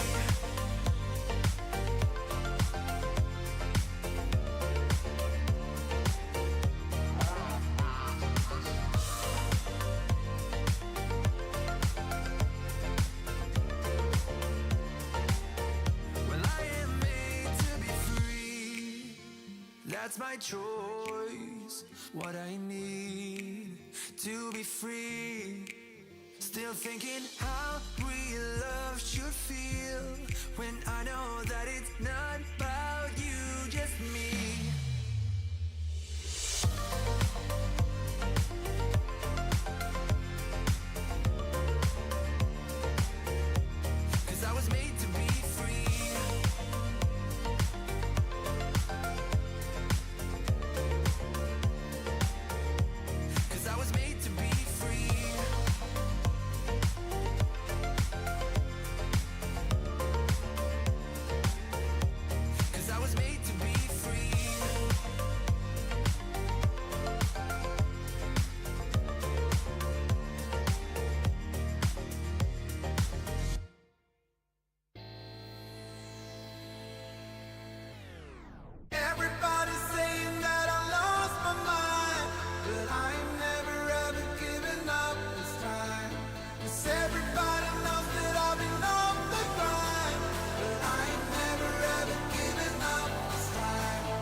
To the moon and back, we had a love like that. Why do I feel like that's slowly fading? We used to be friends, that was way back when. You and I, we were a slow burn, baby. Oh, we were young, so damn naive. Looked at the world through rose-colored glasses. You had your goals, then you met me. Did you let those dreams pass you by? I would never blame you if you left. No, I won't be the one to hold you back. 'Cause we can stop the time, it's just a fact. We're not getting younger, we're not getting younger. In the bed we made, I lay wide awake, but I keep losing myself in these daydreams. You're right next to me, I can hear you sleep, but I know you're not dreaming of me. Oh, we were young, so damn naive. Looked at the world through rose-colored glasses. You had your goals, then you met me. Did you let those dreams pass you by? I would never blame you if you left. No, I won't be the one to hold you back. 'Cause we can stop the time, it's just a fact. We're not getting younger, we're not getting younger. I would never blame you if you left. No, I won't be the one to hold you back. 'Cause we can stop the time, it's just a fact. We're not getting younger, we're not getting younger, we're not getting younger.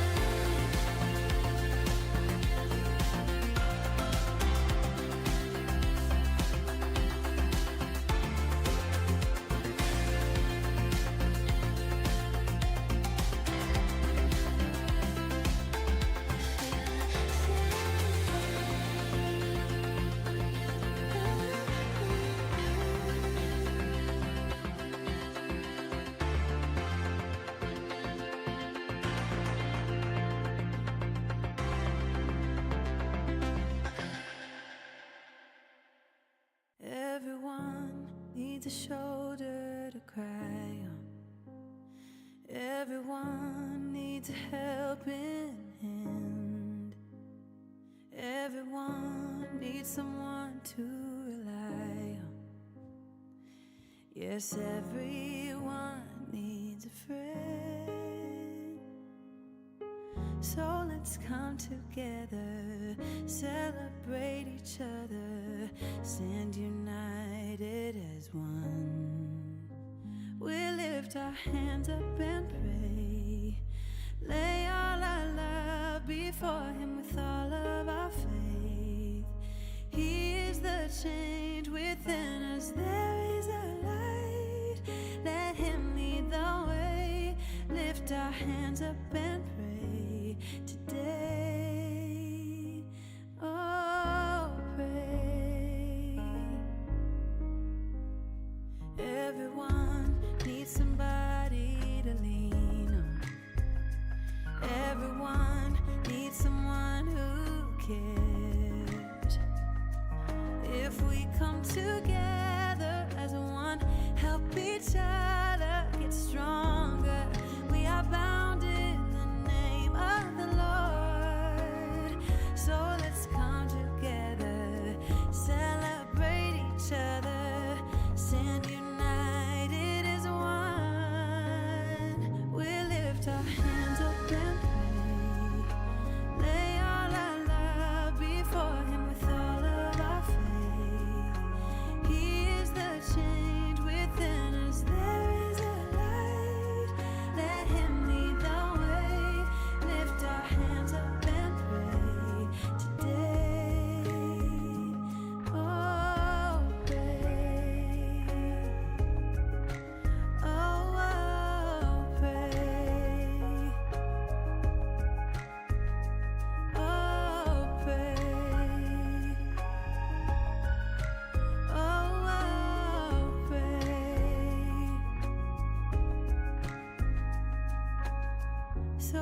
let's come together.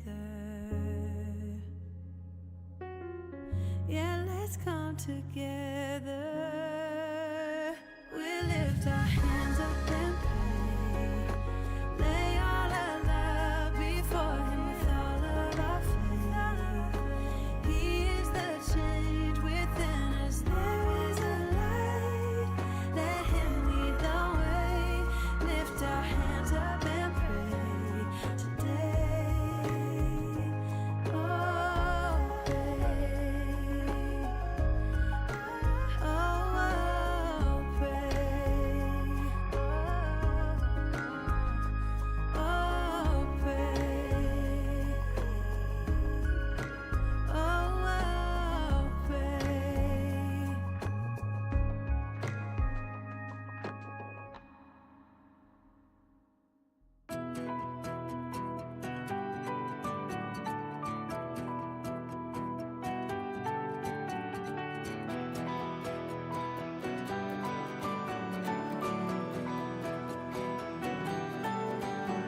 Been 20 nights and 20 days, lost without a friendly face. No reflection from my soul, emptiness is rising tall. Calling to my brighter side, wishing for a place to hide, a place to leave the dark in me forever and ever. Chasing sunlight, racing for life, breaking silence to master the lies. You can tell the story, but I can deal. Telling it again doesn't make it real. I am on the run, I am chasing light. I'm finally a part of the race for life.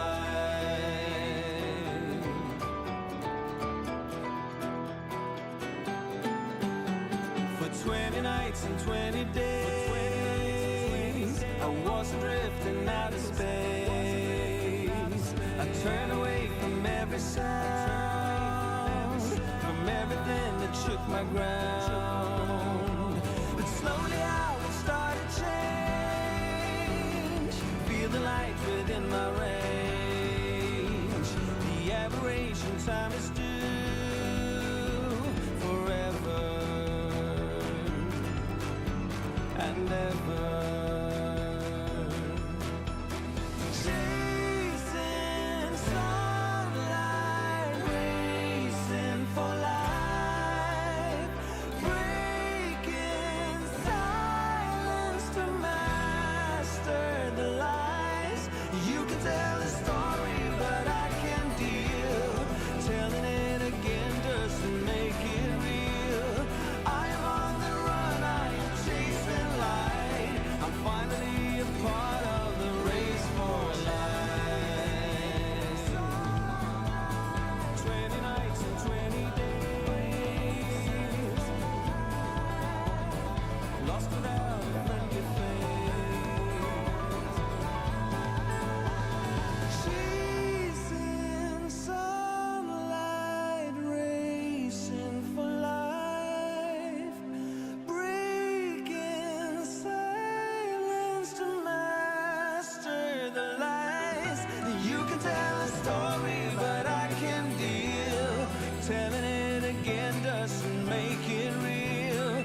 I am on the run, I am chasing light. I'm finally a part of the race for life.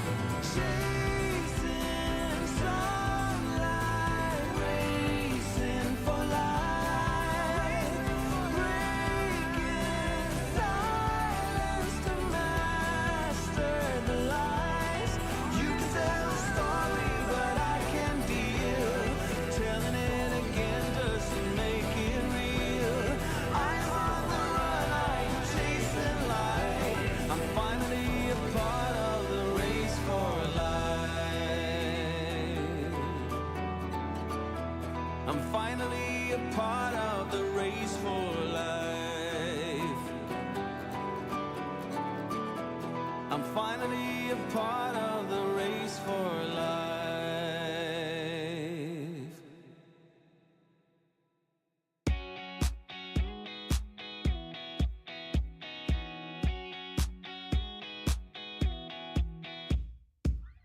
Wait a minute, I just wanna get to you. I've been trying for some time. 'Cause I've been waiting here for someone like you. We go together like misery likes company, but we'll be getting there somehow. Nothing else matters, it all comes down to me and you. Everywhere we go, nobody knows. We're waiting for a sign to let it go and do what's right for us. Started out here, way beyond the tracks. The story of us and how we never. Hello, ladies and gentlemen, and welcome back. Where we last left off. Yes, where we last left off, I made a note. Mhm. Of course I did. We were in the main control room of Unit. Mm-hmm.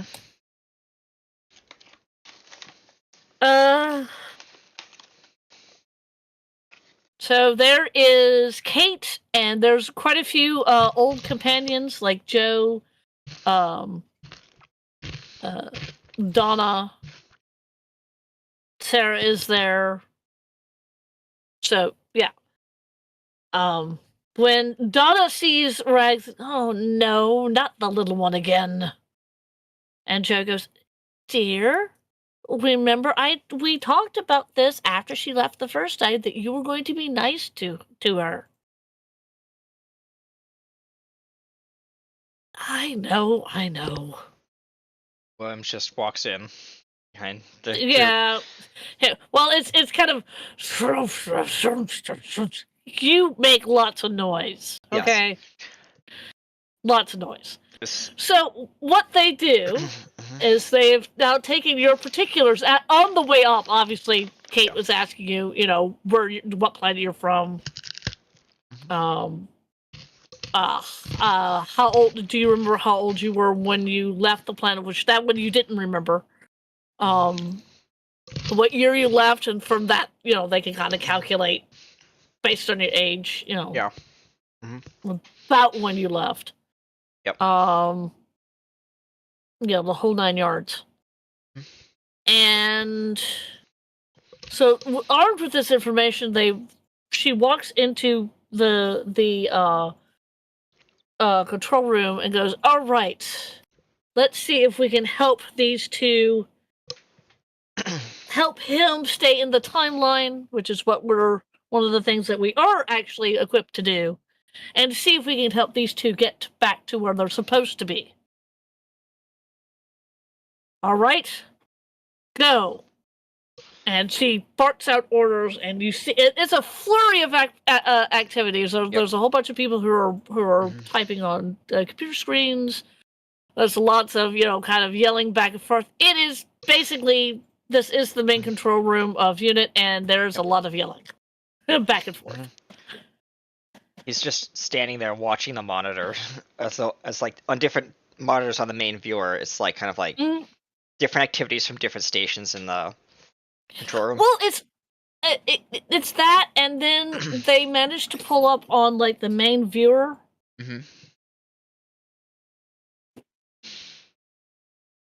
You as the shark man, and then you as a baby, because we know when that happened. Yep.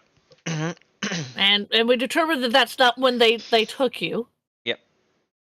And so now the thought is when you were taken right before you left the planet. Yep. And throughout all of this, the yelling and you looking at the screens, your hands are starting to Flicker. Well, not necessarily flicker, but it fades away, and then it comes back when you move them. Yeah. So the whatever it is getting worse, and the thing that Tessa gave you last time is not working As effectively. effectively. I mean, you're still here, and that's what counts. But Yeah. it's kind of it's still scary. Yeah. So I am going to do a collective roll for everybody in this. Yep. Oh, come on. No.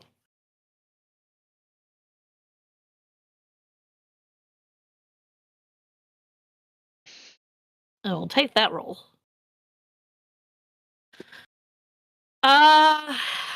One of the analysts who have been given all this particular information goes, Mom, I think I've pinpointed it. And Kate wanders over to the particular computer. Now, this particular computer is just a little bit beyond your reach, Williams, because you're stuck in this Mech owl suit. loader. Yeah. Yeah. But Rex can go over there and peek over the shoulder. William says, And can you put it up on viewer when you get something? let us analyze it first, and then if it's pertinent, then we'll put it up, says Kate. Kind of gruffly to you, because you're... He's biting at the basically bit. He's biting at the bit, yeah, as his fingers are, like, literally disappearing in front of him. Yeah. And so the analyst, kind of whispers to Kate, which Rags can hear. It's like, it appears somebody took this boy before he met the girl. But after he had the accident.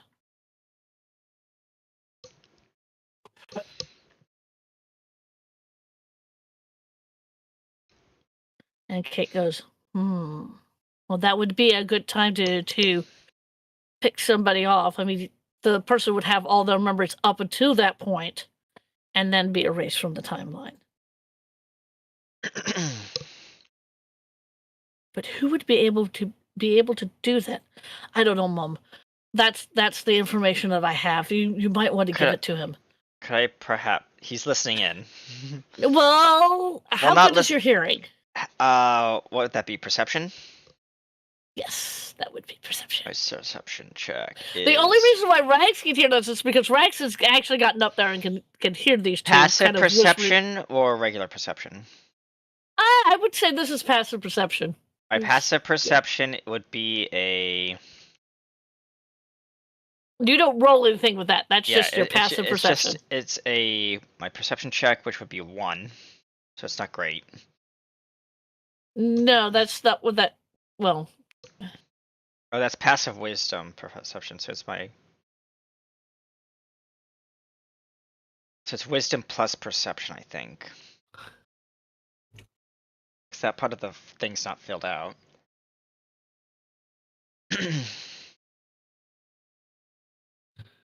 I could roll an insight check. Give me a second.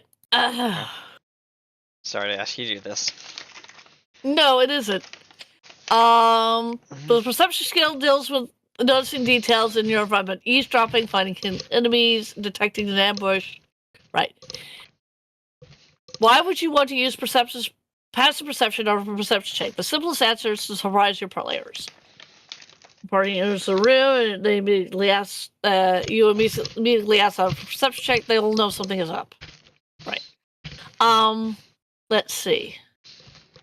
Yeah, that is not what I was looking for. That is not how you calculate that. Let me go back. How do you calculate perception? Passive perception in 5e. Passive perception is calculated as to +10 to all modifiers that would apply to a roll perception check for that character, such as a wisdom modifier and a proficiency bonus. Got it. Okay, that is your passive perception. So my passive perception's 11. 11. Okay, that actually makes sense. Then I have to roll. No, you don't. Oh, no, yeah, I don't It's a have to little roll. of it It's just a because left. it's a passive. Yeah. No, you know that they're whispering. Mm-hmm. Yep. That much you can perceive with all the other, and I'm going to say it's because it's pure chaos in this room. Because there are people, there are other people doing other missions. Yes, of course.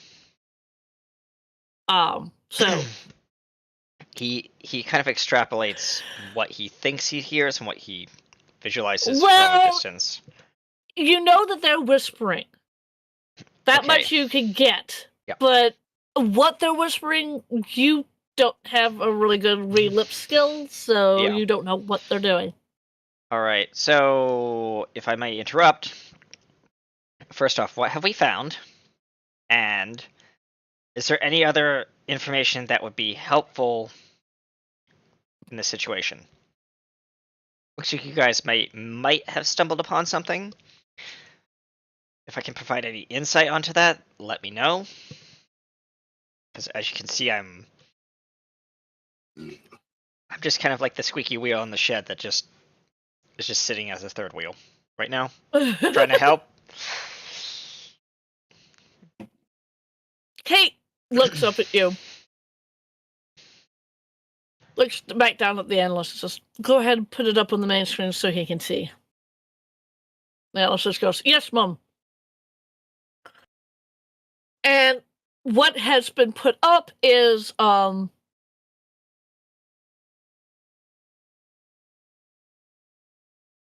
timeline from when you were born Yep. to where you are right now. Mm-hmm.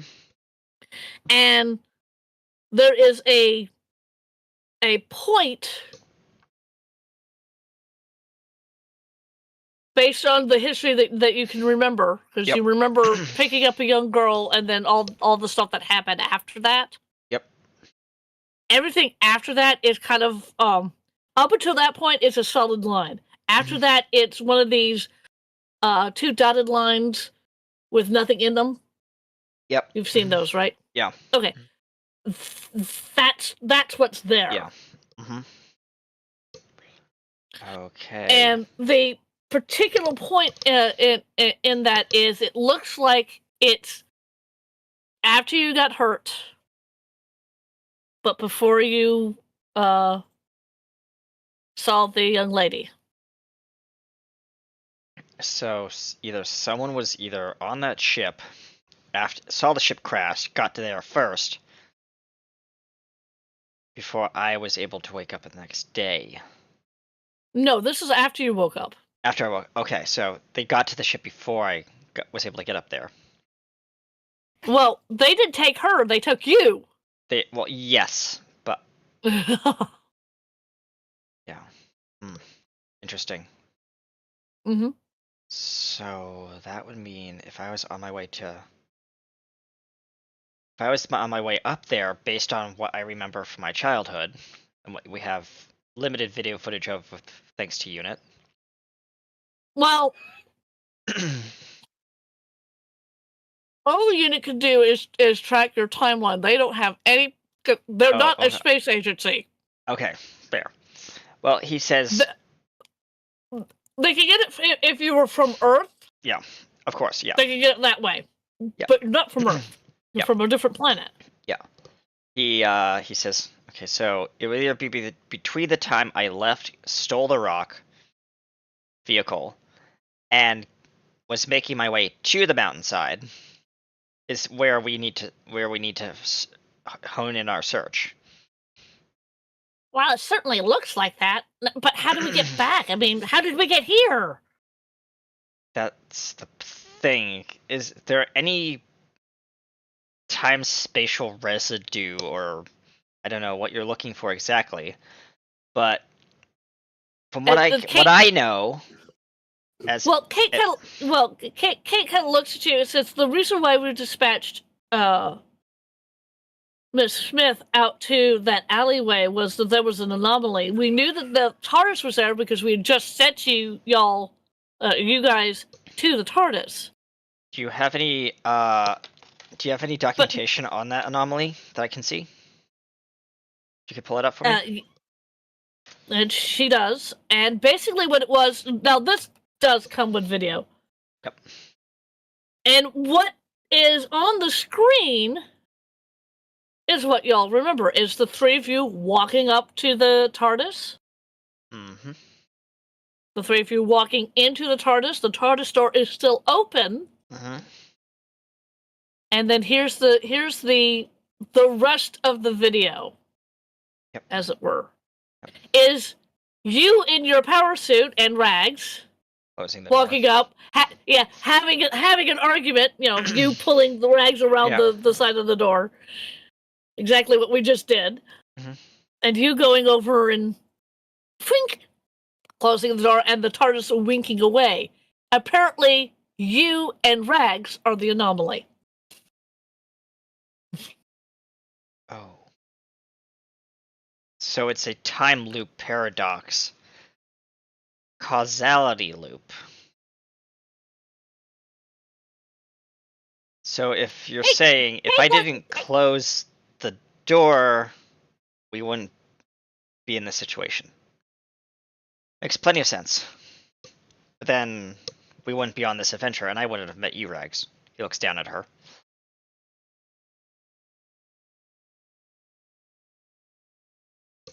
Well, that's true.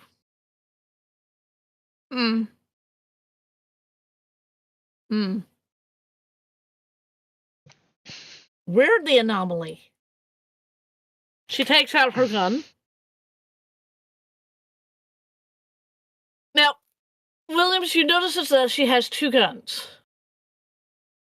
One that is all teched out, Mm-hmm. and it's glowing slightly green. She doesn't Yep. pull that one out. You can see like the top of it. Yeah, it's She sitting doesn't on the pull that desk one out. somewhere. Yeah. No, it's sitting in. She's got two holsters. Oh. Yeah, she's got two holsters. She doesn't pull that one out. She pulls out the other one. Mm-hmm. And she's going to wave it in front of you. She is going to do a scan check. Mm-hmm.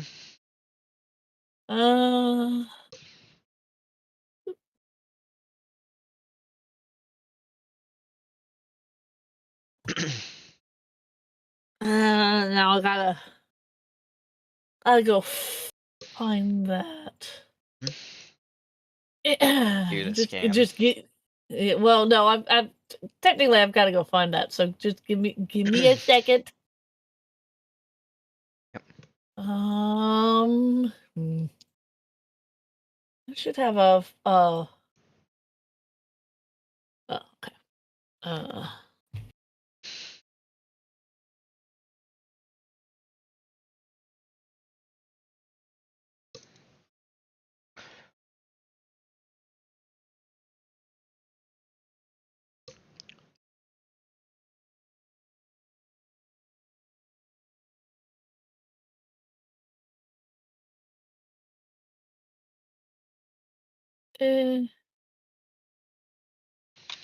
that's what I'm looking for.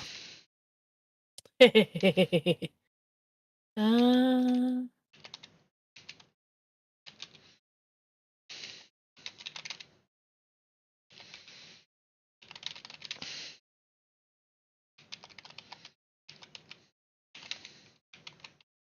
oh, do. Do.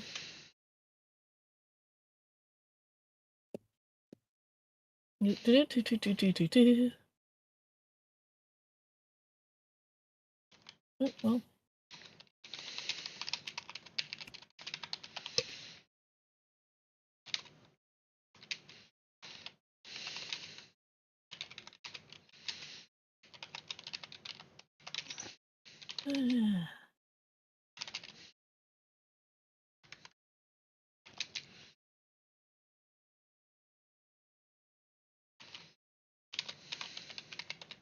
Arg. Nope, that's something I need.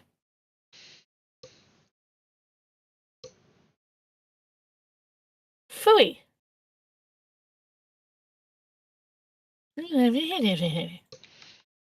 Hmm.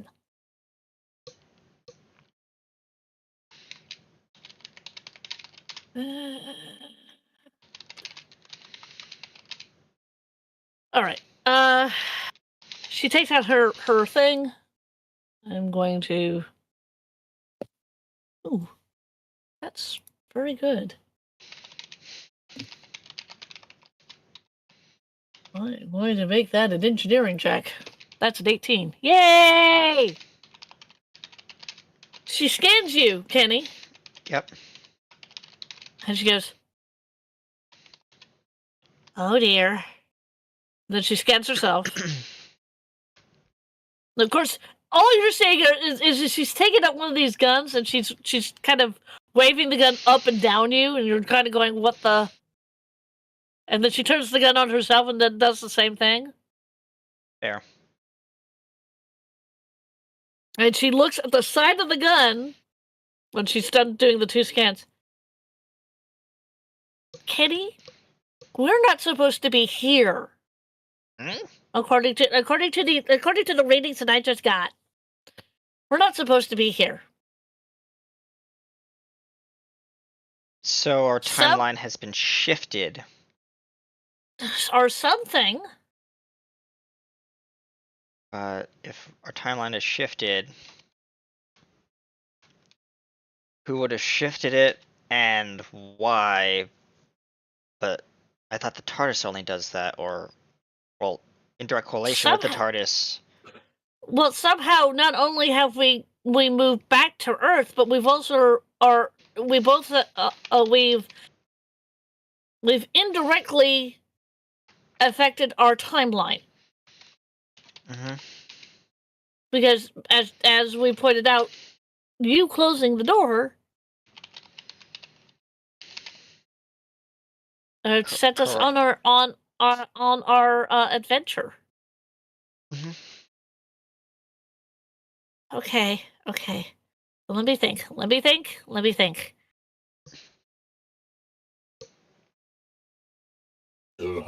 So, in order to take the information that we have here, is that we need to find some. We need to either start walking or. What were we doing when we came here? What were we talking? You were trying to remember her name. Yes, that's right. What was her name again? You still can't remember. I can't. No. No, you cannot remember. Mm-hmm. That is very elusive to you. You cannot remember. You're sitting there going, "What is her name?" And as you're trying to think about about her name and you're focusing on her name, other things are starting to fall away. Like you can't remember getting into the stealing the rock.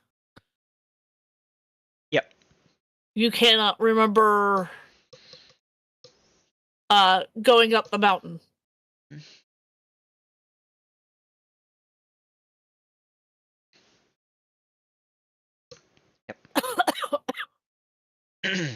So that is up to you, dear. Yep. To actually, you're starting to not remember these things. Yeah. So I think it's getting worse. How's it getting worse? I can't remember details that I used to remember very well about going up a mountain. What was the name of my village again? The name of her. Things are fading out of existence. Oh dear. As we speak, Dear. I'm losing memory. Okay. All right. We need to find whatever or whoever is doing this and stop them. We need to stop beating around the bush, per se. Okay. I will take that role. As you two are, because she has come up to you, because you're standing in, Yep. off to the side, and Yep. Kate is still talking with the other analysts. She's trying to get more information for you guys, the whole 9 yards. I want you to roll me another perception check. Perception check. Gotcha. Yes. Passive or no? This is just a check, not passive. This is an active perception check. Yes. Well, that's a 15 for 16. her. 17. Yeah, this time you do notice it. Yep. You two are sitting there talking, Mhm. and then you look up, and you're back on the side of the mountain, Huh? What? Where did? but a little bit further away than from where you guys left. If that makes sense. Like you, Yeah. like you don't remember walking, That 5 or distance. 10 steps away. Yeah. Mhm. The first thing Williams is gonna do, as part of a survival check, Yes. is Do the survival check.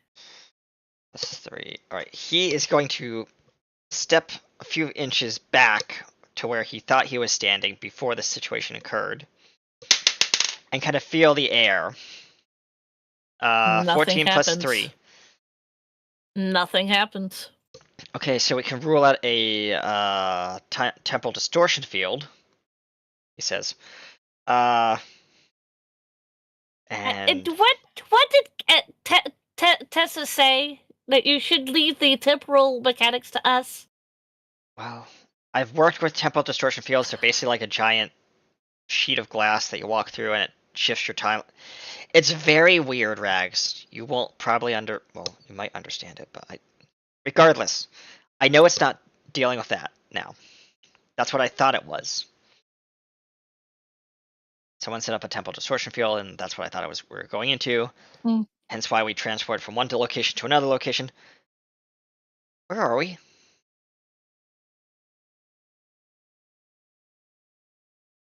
We're on a mountainside. I know that.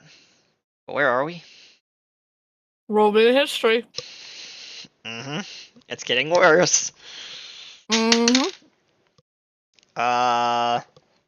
That's a 3? He does not remember. It's gotten real bad. Well, it's got to the point where Rags kind of looks at you and goes, "Okay, this is I recognize this. This is your planet, What? Hurston." Hurston, my planet. I don't remember Hurston. I remember Lorville. Where is Hurston. Lorville? No. Keep your mind here. We're on Hurston. Me and Hurston is the. Oh, it's the planet. Yes, that's the planet. But where is here exactly? This is We're Hurston. in the Stetton star system. Okay, that's broader. Okay. And we're in the year 2935. Wow. I'm old.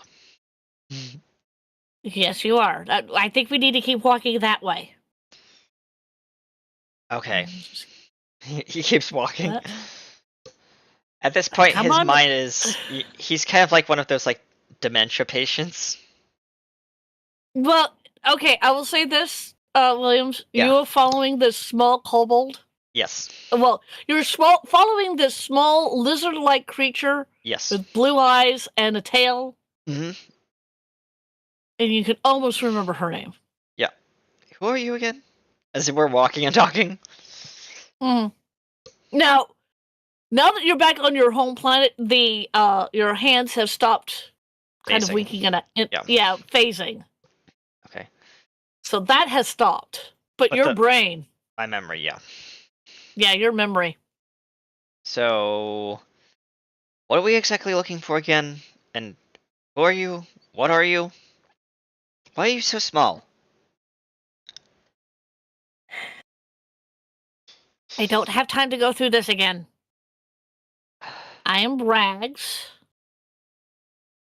That's a weird For name. simplicity, it's the name my parents gave me.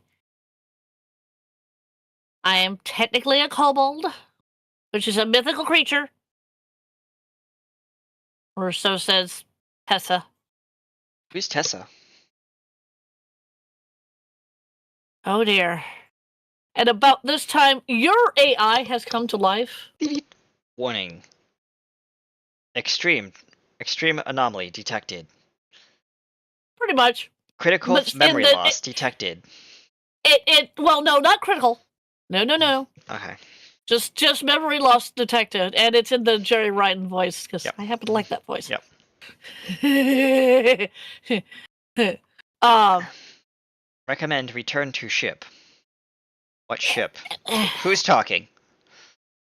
that is your AI. You created this machine so then you wouldn't wink. At least you're not facing in. Your body's not facing into that. Your brain is going. Recommend return to ship. No, we have to fix Recommend him first. return to ship. Can you turn that off? How? What is your technology level? My technology level is a 7. Yeah, hers is 10, so this will be easy for her. Yeah, I've bumped it down kind of like retrospectively to like a 5. No, you don't do it that way. Okay.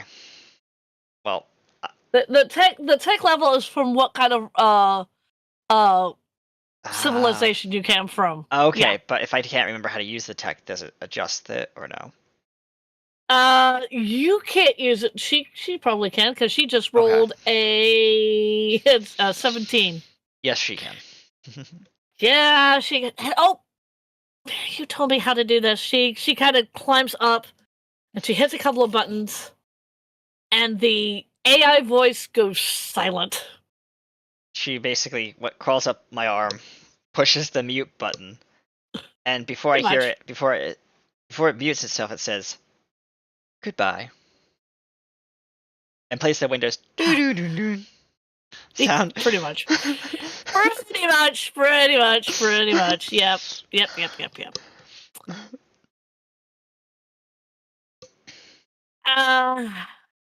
So As you're on my arm, well, for a little creature like yourself, you're very smart. I think I'll keep you around. thank you. Let's go find out what's causing your brain to go all wiggly. I don't think there's anything wrong with my brain, but we'll see. Onward! He points in a direction. No, we're going. You point in one direction. Rex points into the direction that you guys were heading. And I'm like, and you're like, onward! And I'm like, onward. My hand moves over in that direction. Yeah. Williams, this way. Come on. Okay. He walks. Come on. He still knows how to walk. Yes. I will say the degradation stops after a while. You are. Yeah. You do remember some things are starting to come back. Yes, Yeah. You remember the name of the planet. Bits and snippets, yeah. Like in and out pulses. Yeah. You do remember the name of the planet. You remember the name of the village keeps going in and out, so that one's kind of not constant. But you do remember the name of the planet. You remember the name of the star system. Mm-hmm. You even remember the direction that you two were going in. So. Okay, so we're going this way, and Rags is still riding on my shoulder. And you do remember Rags, and you remember what she is. Okay, I'm going to nip that one in the butt because that you learned after. Yeah. You were stuck in this loop. Stasis field. Yeah. Okay. That memory stayed. I'm going to let you keep that because who are you? No. And you also remember who Tessa is. Okay. So that bit you remember. The other stuff is that's the part that's going in and out. Okay. All right. So Rags, we're how much further do you think it is? Was it 3,000 meters or another 6.5 kilometers? I know we're getting close. We are getting close. It's not that far away from the TARDIS. Oh boy. Okay. And as you're getting close, you do start to see what do these rocks look like? The rock trucks. The rock. I have a picture. I'll pull it up. Give me a second. Okay. Star Citizen Rock DS is the model. Uh-huh. It's a two-person vehicle, Yeah. and it looks like this is a shot of what it looks like. Looks like that. So one driver and one operator. Okay, and Cargo you're on in the the back. driver's seat Yeah, the driver's of cab. this. The cab. Yeah. Okay. All right. And then Rags would Do probably be you? sitting in the operator. Yeah, we're not to that point. Yeah. Well, oh, sorry, my bad. Stop jumping the gun. We're not to that point. Continue. We're So walking. yes, we're walking, and both you and Rags see the silhouette of the picture, which to our wonderful viewers, this is what it looks like. It's a six-wheeled vehicle with a cab on top, and then in front of that is another place where you sit where somebody is shooting at a beam. It's basically a mining vehicle.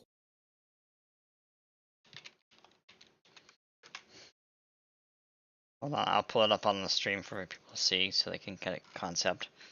Yeah, that's probably a good idea. Where is the... Oh, it's put under R. Documents, R? Did it save this file? Right click, save image as. Why did it put it there? No, I want to put it under pictures. You know what? I get that too. Why did it put it there? Store ROCDS, we'll call it that. And here are CDS. That is a QR code. No, we don't want that. ROCDS. There we go. Oh, changed. Mm. Aha. This thing. Ah. For our lovely viewers to look at. Yes, that's what it looks like. Alright. Now it's gone. Continue. So we see the silhouette of that going up the side of the mountain. Huh. Wait, Rex, over there. Yes, it is beefier than you thought. Yes. He points off in the direction of the silhouette. Is that what I think it is? As he trudges over. I think it is. Now remember what Tessa said. You can talk to yourself, just don't touch yourself. That sounded so dirty.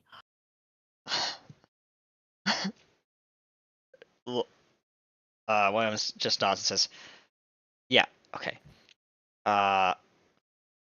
He's going to check to make sure that there's no one in the cab or no one in the.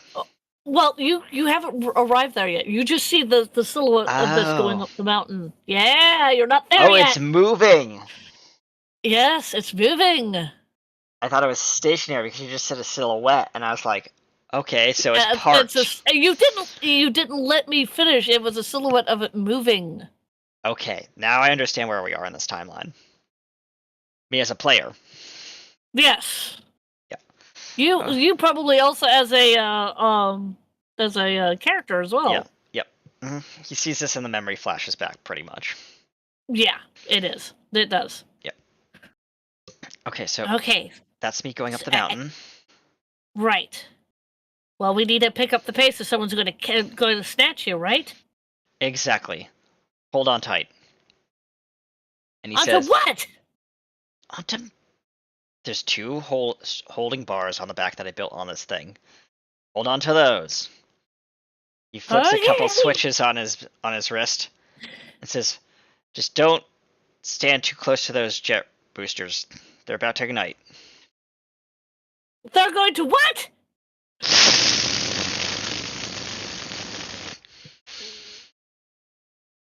As the two rocket boosters ignite on the back, with the propellant, and Mhm. basically a small, tiny little mech suit is now flying over the mountain, not very high because this is basically like a jetpack kind of thing. Right. But those canisters of nerve gas that he said were nerve gas weren't really nerve gas. Okay. hmm So you kind of do an arc thing, Yeah. and you know approximately where the Yep. rock loader is going to stop. Okay. Because at this point, Williams, you do see smoke Okay. There's the crash from site. There's the wreckage. We're coming up. Well, I'm coming up on it. Just about in another 2.5 minutes. well, actually, you see the wreckage. You've landed. Yep. And this is what you see as you land. And I'm going to pull this particular person up. Mhm. It's a 5 foot tall with brown eyes and tan skin, wearing armor that's red. Mhm. It looks kind of like a potato.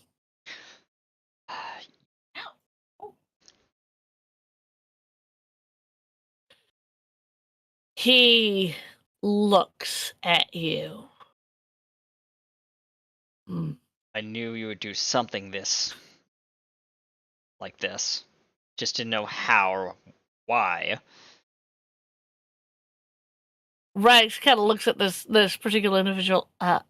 Williams, not to dissuade you from your wonderful speech that you're going to do and your revenge. That's not the one that you told us that you were fighting, nor was it the one that we saw, back in, 1942. Wait, no, Rags, wait, what? He looks over at Rags at his shoulder. Of, you're saying that this Centauran is not the same Centauran that I. Meanwhile, No. this is just a open discussion in front of the Centauran. In front of the Centauran, yes. The Centauran turns around and looks at you.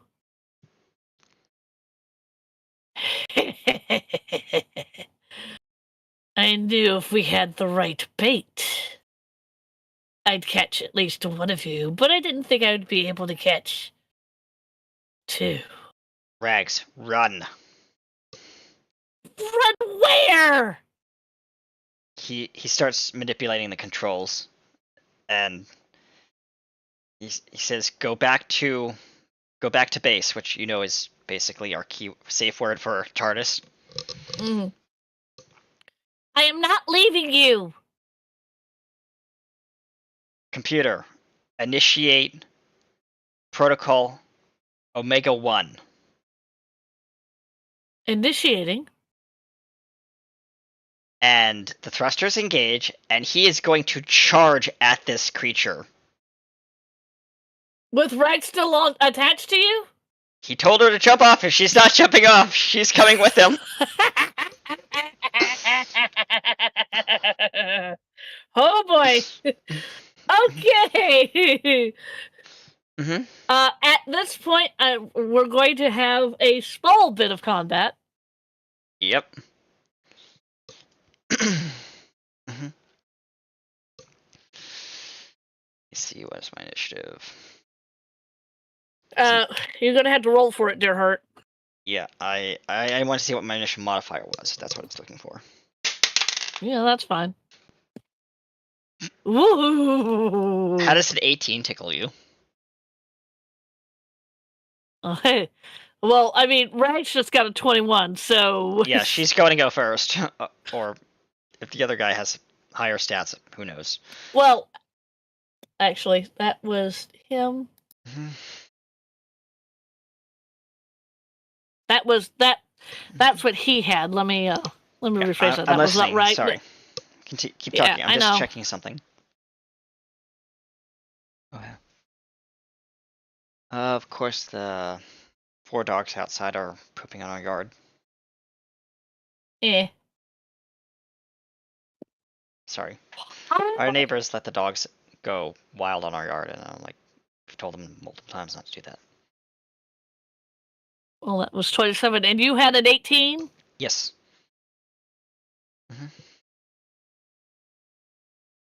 Yeah, so it is Rags. This particular. Yes, and this is the Thotaran, and then it's you. Mm-hmm. Because Rags rolled a nat 20 on her Of course. initiative, and she has a high initiative. Mm-hmm. Not that his is anything to sneeze at, but she has a high initiative. Yeah. As she's being dragged towards this target. Yep. Not at Mach 1, but like we're cresting towards Mach 1. Yeah. Mm-hmm. So he will actually be able to do stuff before you even get there. Mm-hmm. Yes, he will.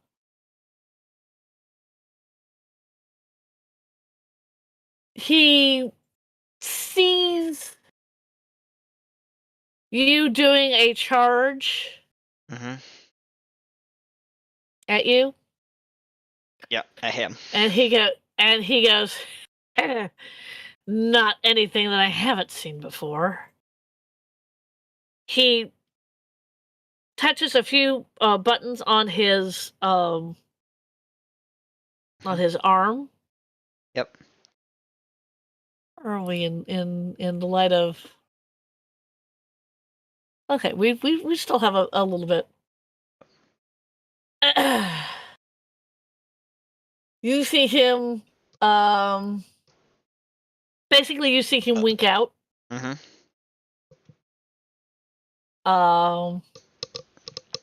At this point, the rock Mhm. miner has now come up the side. Yep. And a young man of what, 12, 14? Yep. Or a young shark of 12 or 14? Let me Yep. rephrase that. Mm-hmm. Just sees this. Well, Mech. sees a mech that's flying in front of him almost at full speed. Mm-hmm. There are trees on the other end. You're going to impact them when it comes your turn. Uh-huh. Rags. It's okay. Actually, Rags actually goes first, not him. He goes second, but that is what he does. You do see Rags the actually trees. goes. Yeah, she's. Well, I know what Rags is going to do. Mm-hmm. She goes, oh dear, oh dear, oh dear, oh dear. And you hear doo doo doo doo. Pull up, pull up, pull up. Ooh, okay. She does a fantastic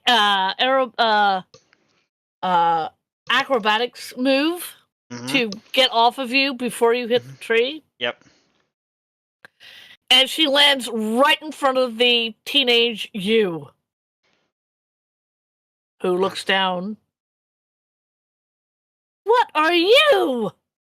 And then you Do I have to go? you hear a loud smack. Hang on. We're going to get to that. I know.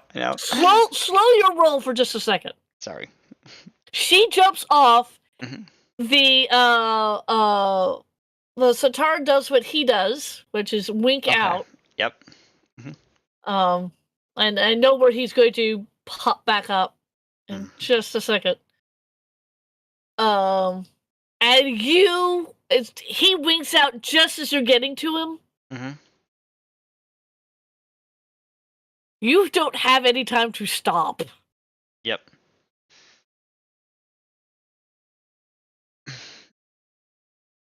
This is going to hurt just a little bit. Yep. I mean, it's gravel. It's a crouch scene, so. Yeah, it is. Yeah, I've fallen onto gravels before, face first. It's not fun.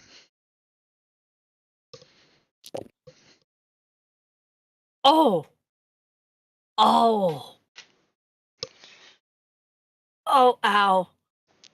This is going to hurt. You take 16 points of bludgeoning damage. 40 minus 16. Yeah. Let me do some math.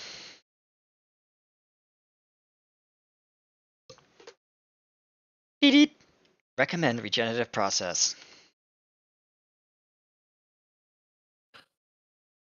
Yeah.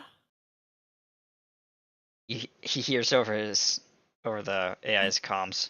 Recommend not now. Air brake. Air brake's not Well, functional. Yeah, air brake's not functional, and then you see the tree that you're going to smack yourself into, And I smack into it. and then you smack into it. Yep.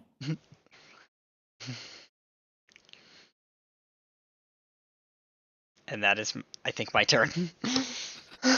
Yeah.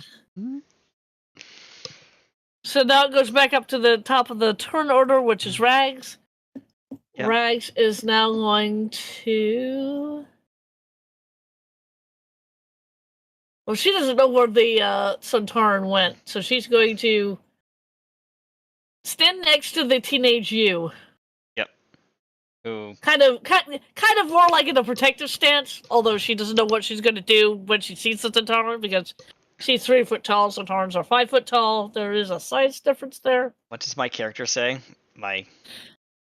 Well, your character has already said, "What the heck are you?" And Rex is going, "Oh no, not this again! I am not going to go through this again. I've already explained to you who I am twice." Huh? He goes. And then, right. Yeah. Mhm. So she's doing is moving, and she's holding her action. Okay. She's going to Schnicker Steve when she gets the chance to Schnicker Steve, because she's pulled out her rapier. And the 14-year-old you sees this small lizard-like thing pull out a rapier that's crackling. What the hell is that? Electric rapier. It's very useful. He says, as he flips some switches on the rock, shutting it off, and well, not shutting it off, but like shutting it off and switching power to something else on this rock. Mm. Mm-hmm. Now it's his turn. Yep. He appears directly behind the teenager and grapples him. Let go of me! Yep. Wow, you're strong. Get off me! As he does like the kind of like, you know, like how like when you're doing like wrestling, how you wrap your legs around the guy's neck and you try and kick up him over you. He tries to do that inside the confinement of this cab. Well, no. Have you gotten out of the cab? My character, the teenage me, was just about to unbuckle his seatbelt when this happened. There's enough space in the cab for 2 seats, one front and one back, and then the operator. Okay. So he spawned in the seat behind my character. Yes. Right. And is doing like the chokehold thing. Right. This creature that kind of looks like a potato, but is really strong and has strange armor. It is the teenage you knows this isn't a raider. They don't usually show their faces. Mm-hmm. What the hell? This is a brand new alien that the teenage you has never seen before. Yeah, he is going to roll a like Constitution saving throw. What would be like a Wisdom saving throw for the teenager? Yeah, but don't use your current stats. No, I'm just gonna use a flat D20 roll. Yes. Okay, that's a 19. So he's read about aliens and he says, "You're a gay tack." I'll take that designation, at least until you learn better. And I know exactly how to. As he flips a couple more switches with his feet, and the rock starts reversing down the hill, with the two fighting on board. Well, okay, this is what happens. Your teenage self does the thing, and it's and your teenage self goes, and I know this is going to make it reverse, except the rock does not move. Damn it. You're the one who cut the fuel line, aren't you? He says. I don't know anything about cutting the fuel line. But hush up, or I will put a bullet in your brain. His left foot is struggling for the homing beacon. He's just trying to flick it with his foot. There's a little kind of like on my joystick. It's one of those like little cover things, like this thing on the front. Yeah, just trying to flick it up and push the button. Because your teenage self is not technically in the battle. I am not giving him the initiative. Yeah, he's just panicking. Or rather, he goes on the initiative of the Centauran. Yes, I'll give you that. Yeah. Okay, so he goes panicking. Directly. Yeah, he's just panicking. So yeah. So he's just told this particular teenager to, shut up, or or else you're going to get a bullet in your brain. He's basically threatening the teenager. Rags, who's outside the rock, goes, "You let him go. Why do you?" She can't use her electric rapier because the rock is not in electric rapier range, obviously. And she's not going to pull out one of her pistols because she doesn't want to hit the kid. Or hit the rock and blow it up. Or that. They're very fragile machines. Well, she's more concerned about hitting the kid than blowing up the machine at this point. Yeah, exactly. So. That's his go. Bragg says that was her free action. Technically, she would have gone if he had spawned beside her, but he didn't because he spawned inside the cab of the vehicle. Yep. So her ready to action is wasted now. Yep. It is now you, the older Williams' go. He gets up, rubs his head. And then you see the situation. You see the Centauran has your young self with a gun to the side of his head, and you see panic in your young eyes. And he reaches down, and as his free action, he's going to push the recall button for the gun. His gun. His gun. Yep. Oh, the gun that you gave Tessa. Okay. Yep. Okay. Well, no, that's not a free action. That would be your action. That's my action. Yeah. Yeah, that's your action. Yeah, you're right. It was an action. Sorry, you told me that. I forgot. Yes, that's an action. As his free action, he shouts. Like the epic kind of like, no, don't do it. Yeah. Yeah. And that's his free action, and that's his turn. Okay. Rags goes again. What to do? And she is going to, because she has it. I love this ability. Williams, you see Rags, kind of sit there, her tensing all up, kind of like this. Yeah, he's just thoughts through his head right now. Or, come on, Rags, you can do it. Fight through it. Well, you don't know what she's doing. Well, no, he doesn't know what she's doing, but he's like willing. His will is willing her, metaphorically speaking, to fight. Again, you don't know what she's doing, so I know. This is you're bolstering her confidence. Yes. So let's just say that. Yes. You're bolstering her confidence. While he's calling in the cavalry. Well, you hope she's calling in the cavalry. Something. So that's her action. The Centauran then smiles. Come and follow us if you dare. He's got the teenager like Yep. like this Mm-hmm. with the gun against Yep. his head like this. Yep. So just The to show people that Yeah. The just to show teenager's people. feet are exposed to the steering wheel, and this is a Well, line in the thing that he is going to do as his only action. Hang on, we haven't finished his action yet, so he Yes. may not be able to do what you're thinking. Go ahead. Like this, he smiles at both Rags and the older you, Mm-hmm. and after he says, follow me if you dare. And his you now, both you and Rags now notice that his a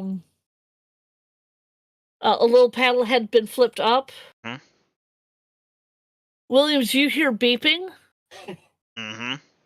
The teenage you can see with alarming Certainty.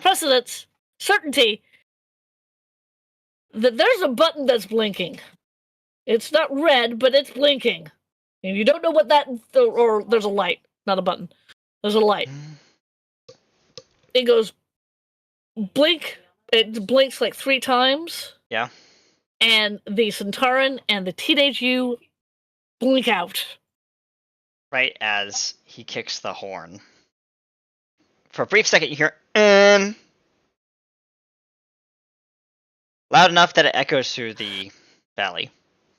Yes.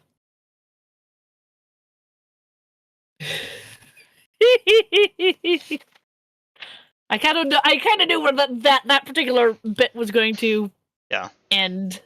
Uh-huh. To be all honest. And Williams, my character. Well, yeah. Okay. No. We're out of we're out of combat. We're out of initiative. Yeah. And Rags goes. Williams gets up, goes over to you where the rock is sitting. Did you see the coordinates on that wrist device the Centauran was holding? I didn't, but give me a second. Maybe I can scan for something. Oh. Okay. Wait. Not with that roll. Come on. Give me something nice. There we go. He has.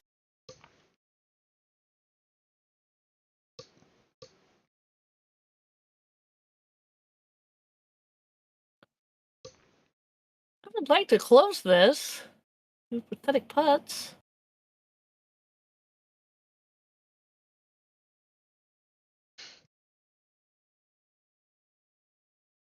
I'll close it later. Let's see. Max is doing a. I think this would be an investigation. Yep. Let's see. That's a dirty 20. Okay. Yep. What? No. Why? All right. She scans the seat where the younger you and the Centauran were. Yep. Mm-hmm. And she looks up at you, Williams, and goes, "They've gone to Gallifrey." But why? No time, he says. He scoops you up, sets you in the back seat, and lets you speak. Stop. Yeah. Hey. All right. Ever since this particular little foray has happened, somehow was able to get back in contact with Tessa. To say that she was frantic is an understatement. She knew you were with me, and she knew that both of us had disappeared, so she can't exactly be angry at you for losing me again. Because we were together. Fair.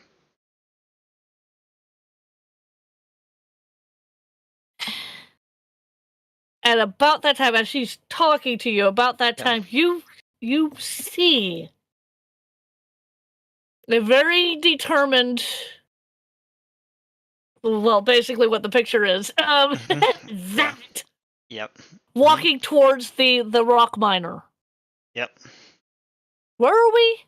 Are we in the rock miner or? We're inside the rock miner, and he's trying to start the engine, but it will not start. Yeah, it will not start. And you see her walk up to the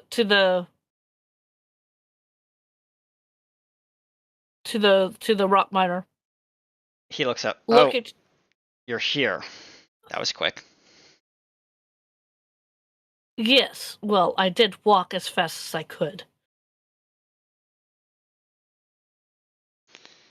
Now, who is it that you encountered? It looked like a Centauran. I thought I got rid of the last one. There are a He's in lot of his own. Centaurans. Well, that one was the one that I took care of is now in a pocket dimension. I think this is his brother, his sister. I don't know. It's Well, they are in clone batches, so technically this would be a clone brother or brother. Most Brother. of the ones that we've seen are male. There have been an episode, and I'll tell you this: there was a female one. There was, but I don't doubt you on that one. I really don't. But Yeah. Ooh. a female Centauran with lipstick. Oh, that's a sight to see. Yeah, thank you. I did not need for me to remember that. Yes. No. All right. So he says yes. Regardless, they went to. Well, I'm sure you can guess where they went to. Okay. She passes her ring over the same area, which I will have her roll for that once we get back together. Because we will have to roll the timeline back just a little bit. Yeah, just a little bit.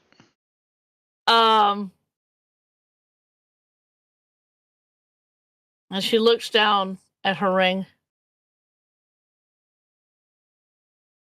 Mr. Williams in rags. Did you scan that area to find out where they were going? Yes.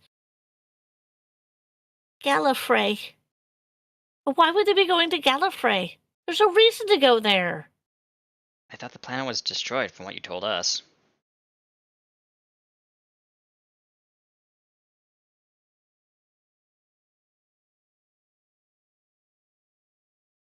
I'm going to write this down.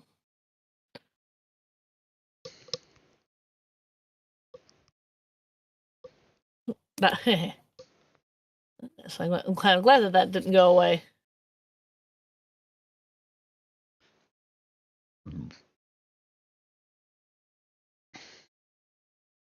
TVA.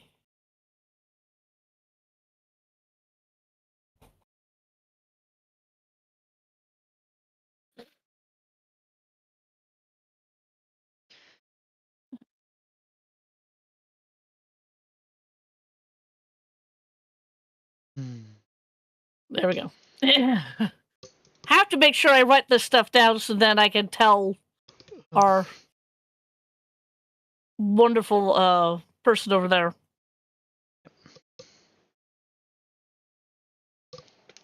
She kind of, I don't know why they have gone there. And you're right, the planet shouldn't be there. But it is.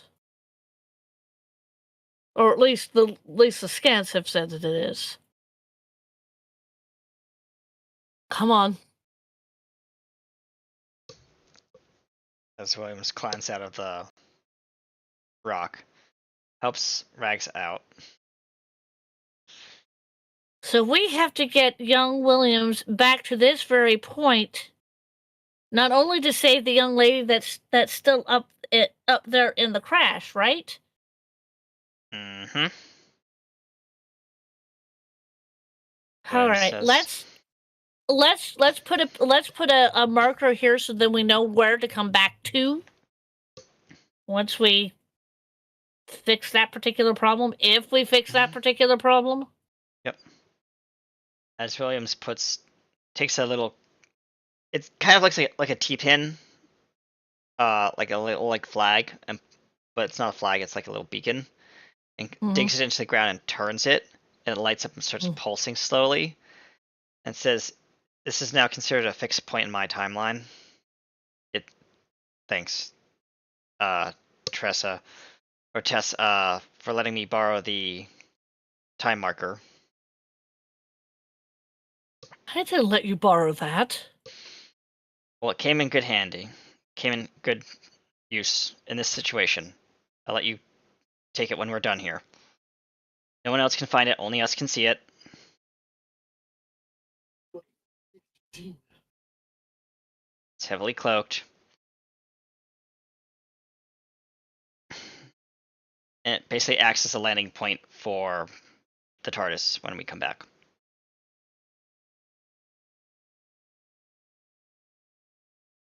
I'm making sure that I write that down so Yeah. then when we actually roll this back, then Yeah. yeah. And you're right, he didn't ask for permission to borrow it. He took it knowing that he'd probably need it for his plan. If he originally had one, yes. Well, he took it anyway. Yes. Mm-hmm.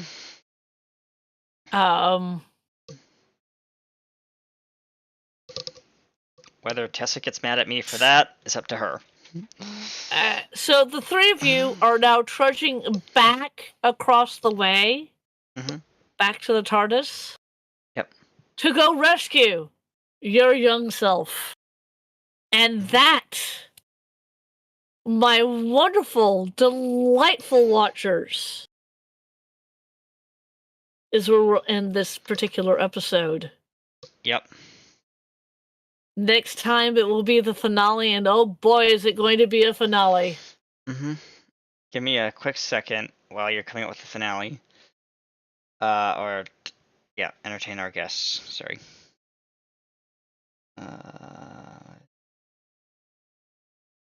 Why do I have to entertain them? I mean, I can Please. do a shuck and Yeah. I'll go you grab do a thing.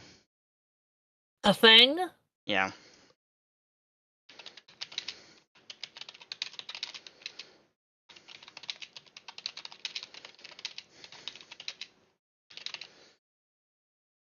A thing and a thing and a thing and a thing. And a thing.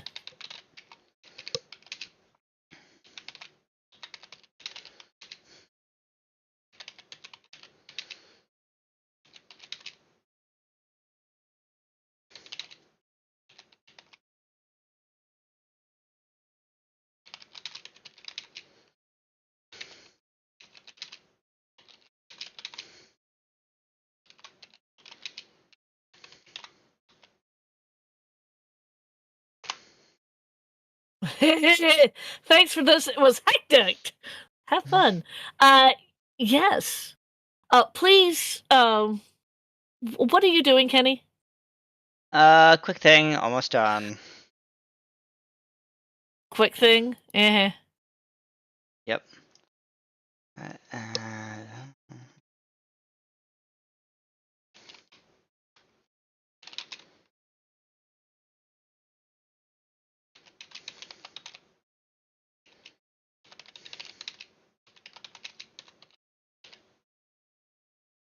Okay,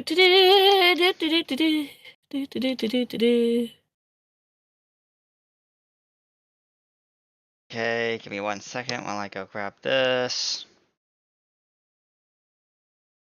And then waiting for that to do a thing.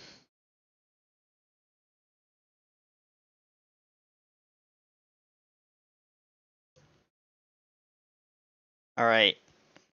Ladies and gentlemen, thank you for joining us here on Time Traders, Protectors of Time. I am PA Kenny USA, AKRT Studios, Patrick Kenny. I played Kenny Williams, your very friendly shark man, who is now trapped in a causality loop where his very existence is now on the line. And join us next Saturday for our superhero game, where I get to put the same level of fear and hate into my characters that I'm running for that one over there. Oh boy, yes. With May my I do lovely. mine? Yes, go ahead. And I have been your lovely time master, Trisha Welsh. I played Rags. I played the bad guy, which you don't know what his name is. I played Sarah Jane. You know, a whole host of people. This was mostly a role play session because we don't have all of our members. Yeah. Um, and I do. I do stream. Please join me on Tuesday, where we're going to be streaming some more Persona 5 Royal. That will be at 2:00 Central Time. And yeah, I really enjoyed this.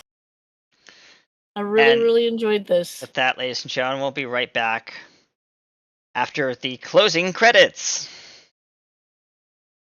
We actually have closing credits? Audio sequence. Give me a second. I'll be playing the audio through. I hope. Well, I have to wait for it to finish doing its thing, but yeah. I don't know if you'll be able to hear this, but we'll see. To wait for it to finish rendering, but thank you, ladies and gentlemen, for joining us, and you stream too. Trish, you already said that. But things to look forward to for this year. Since it is a new year here at RT Studios, we like to tell you a little bit about what's coming up down the pipeline. For example, obviously, our beloved Doctor Who series will be ending its season 1 not next week, but the following week. And then we're rolling into Star Wars 5e Star Racers. Go ahead and talk about that. Yes. We're going to be as it always is. You guys in the last season, if you remember the last season, Rags was taken from you. Mm-hmm. And now you have to go and find the MacGuffin, which is Rags. Yes. We will have some new people for that. So please join us for that. And yeah. All right. And with that, ladies and gentlemen, we'll be back. And thanks for joining us here on RT Studios. We'll be right back after this short commercial message, and then we'll be jumping right into our closing. Thank you.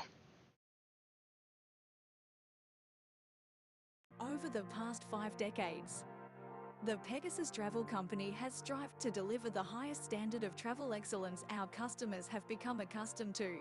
But this time, we've gone from being ordinary to truly extraordinary. From breathtaking views, premium fine dining, and exquisite services, it's no wonder our company soars above the rest. However, this time, we want to invite you to experience something truly unique.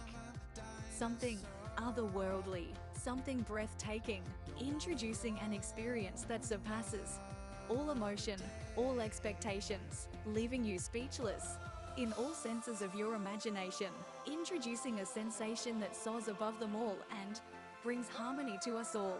Welcome aboard the Harmony of the Stars. Be attuned to every wonder, exclusively available from the Pegasus Travel Company. Tickets available now for our maiden voyage across the stars. Book now while space is available. Visit our website at www.pegasustravelgroups.com/home/harmony to learn more about this amazing once-in-a-lifetime experience. Soar towards the stars this March during our maiden voyage on March 9th and become part of the Harmony of the Stars. The Harmony of the Stars, exclusively flying in the Star Citizen Staten star systems. Limited cabin spaces available. Book now while supplies last. Pegasus Rewards members can now receive access to this vessel as part of our newest travel offer. Use promo code HARMONY924 to receive complimentary tickets and free passage aboard the only starship in the Star 5i Citizen galaxies. The Harmony of the Stars, by the Pegasus Corporation. Soar towards something new.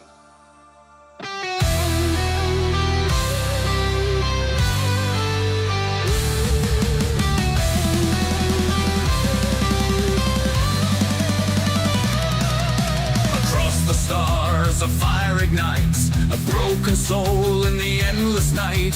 Kenny Williams, hear the call. Your past is fading, the clock will fall. The winds of Gallifrey twist and turn. Through the vortex, the lessons burn. The child you were, the man you'll be. The answer lies in eternity. The sands are slipping, the echoes cry. A life unguarded will say goodbye. The future bends where the brave belong. Rise to the moment and sing your song. Through the tides of time, I'll find my way to the fields of Gallifrey. The child I was, the truth I see. I'll fight for the heart of me. Through the storms, through the strife, I'll rescue the spark of life. In the face of the endless fight, I'll stand, I'll shine, I'll rewrite the night.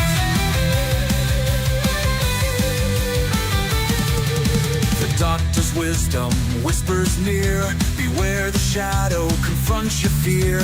Time's cruel laughter cuts like a blade, but heroes rise where legends are made. The halls of childhood call my name. A younger me lost in the game. I'll reach through ages, break the chain, rewrite the story, heal the pain. The clock is turning, the end draws near, but light can conquer the deepest fear. With every heartbeat, the path is clear. I'll rise to save what I hold dear. Through the tides of time, I'll find my way to the fields of Gallifrey. The child I was, the truth I see. I'll fight for the heart of me. Through the storms, through the strife, I'll rescue the spark of life. In the face of the endless fight, I'll stand, I'll shine, I'll rewrite the night.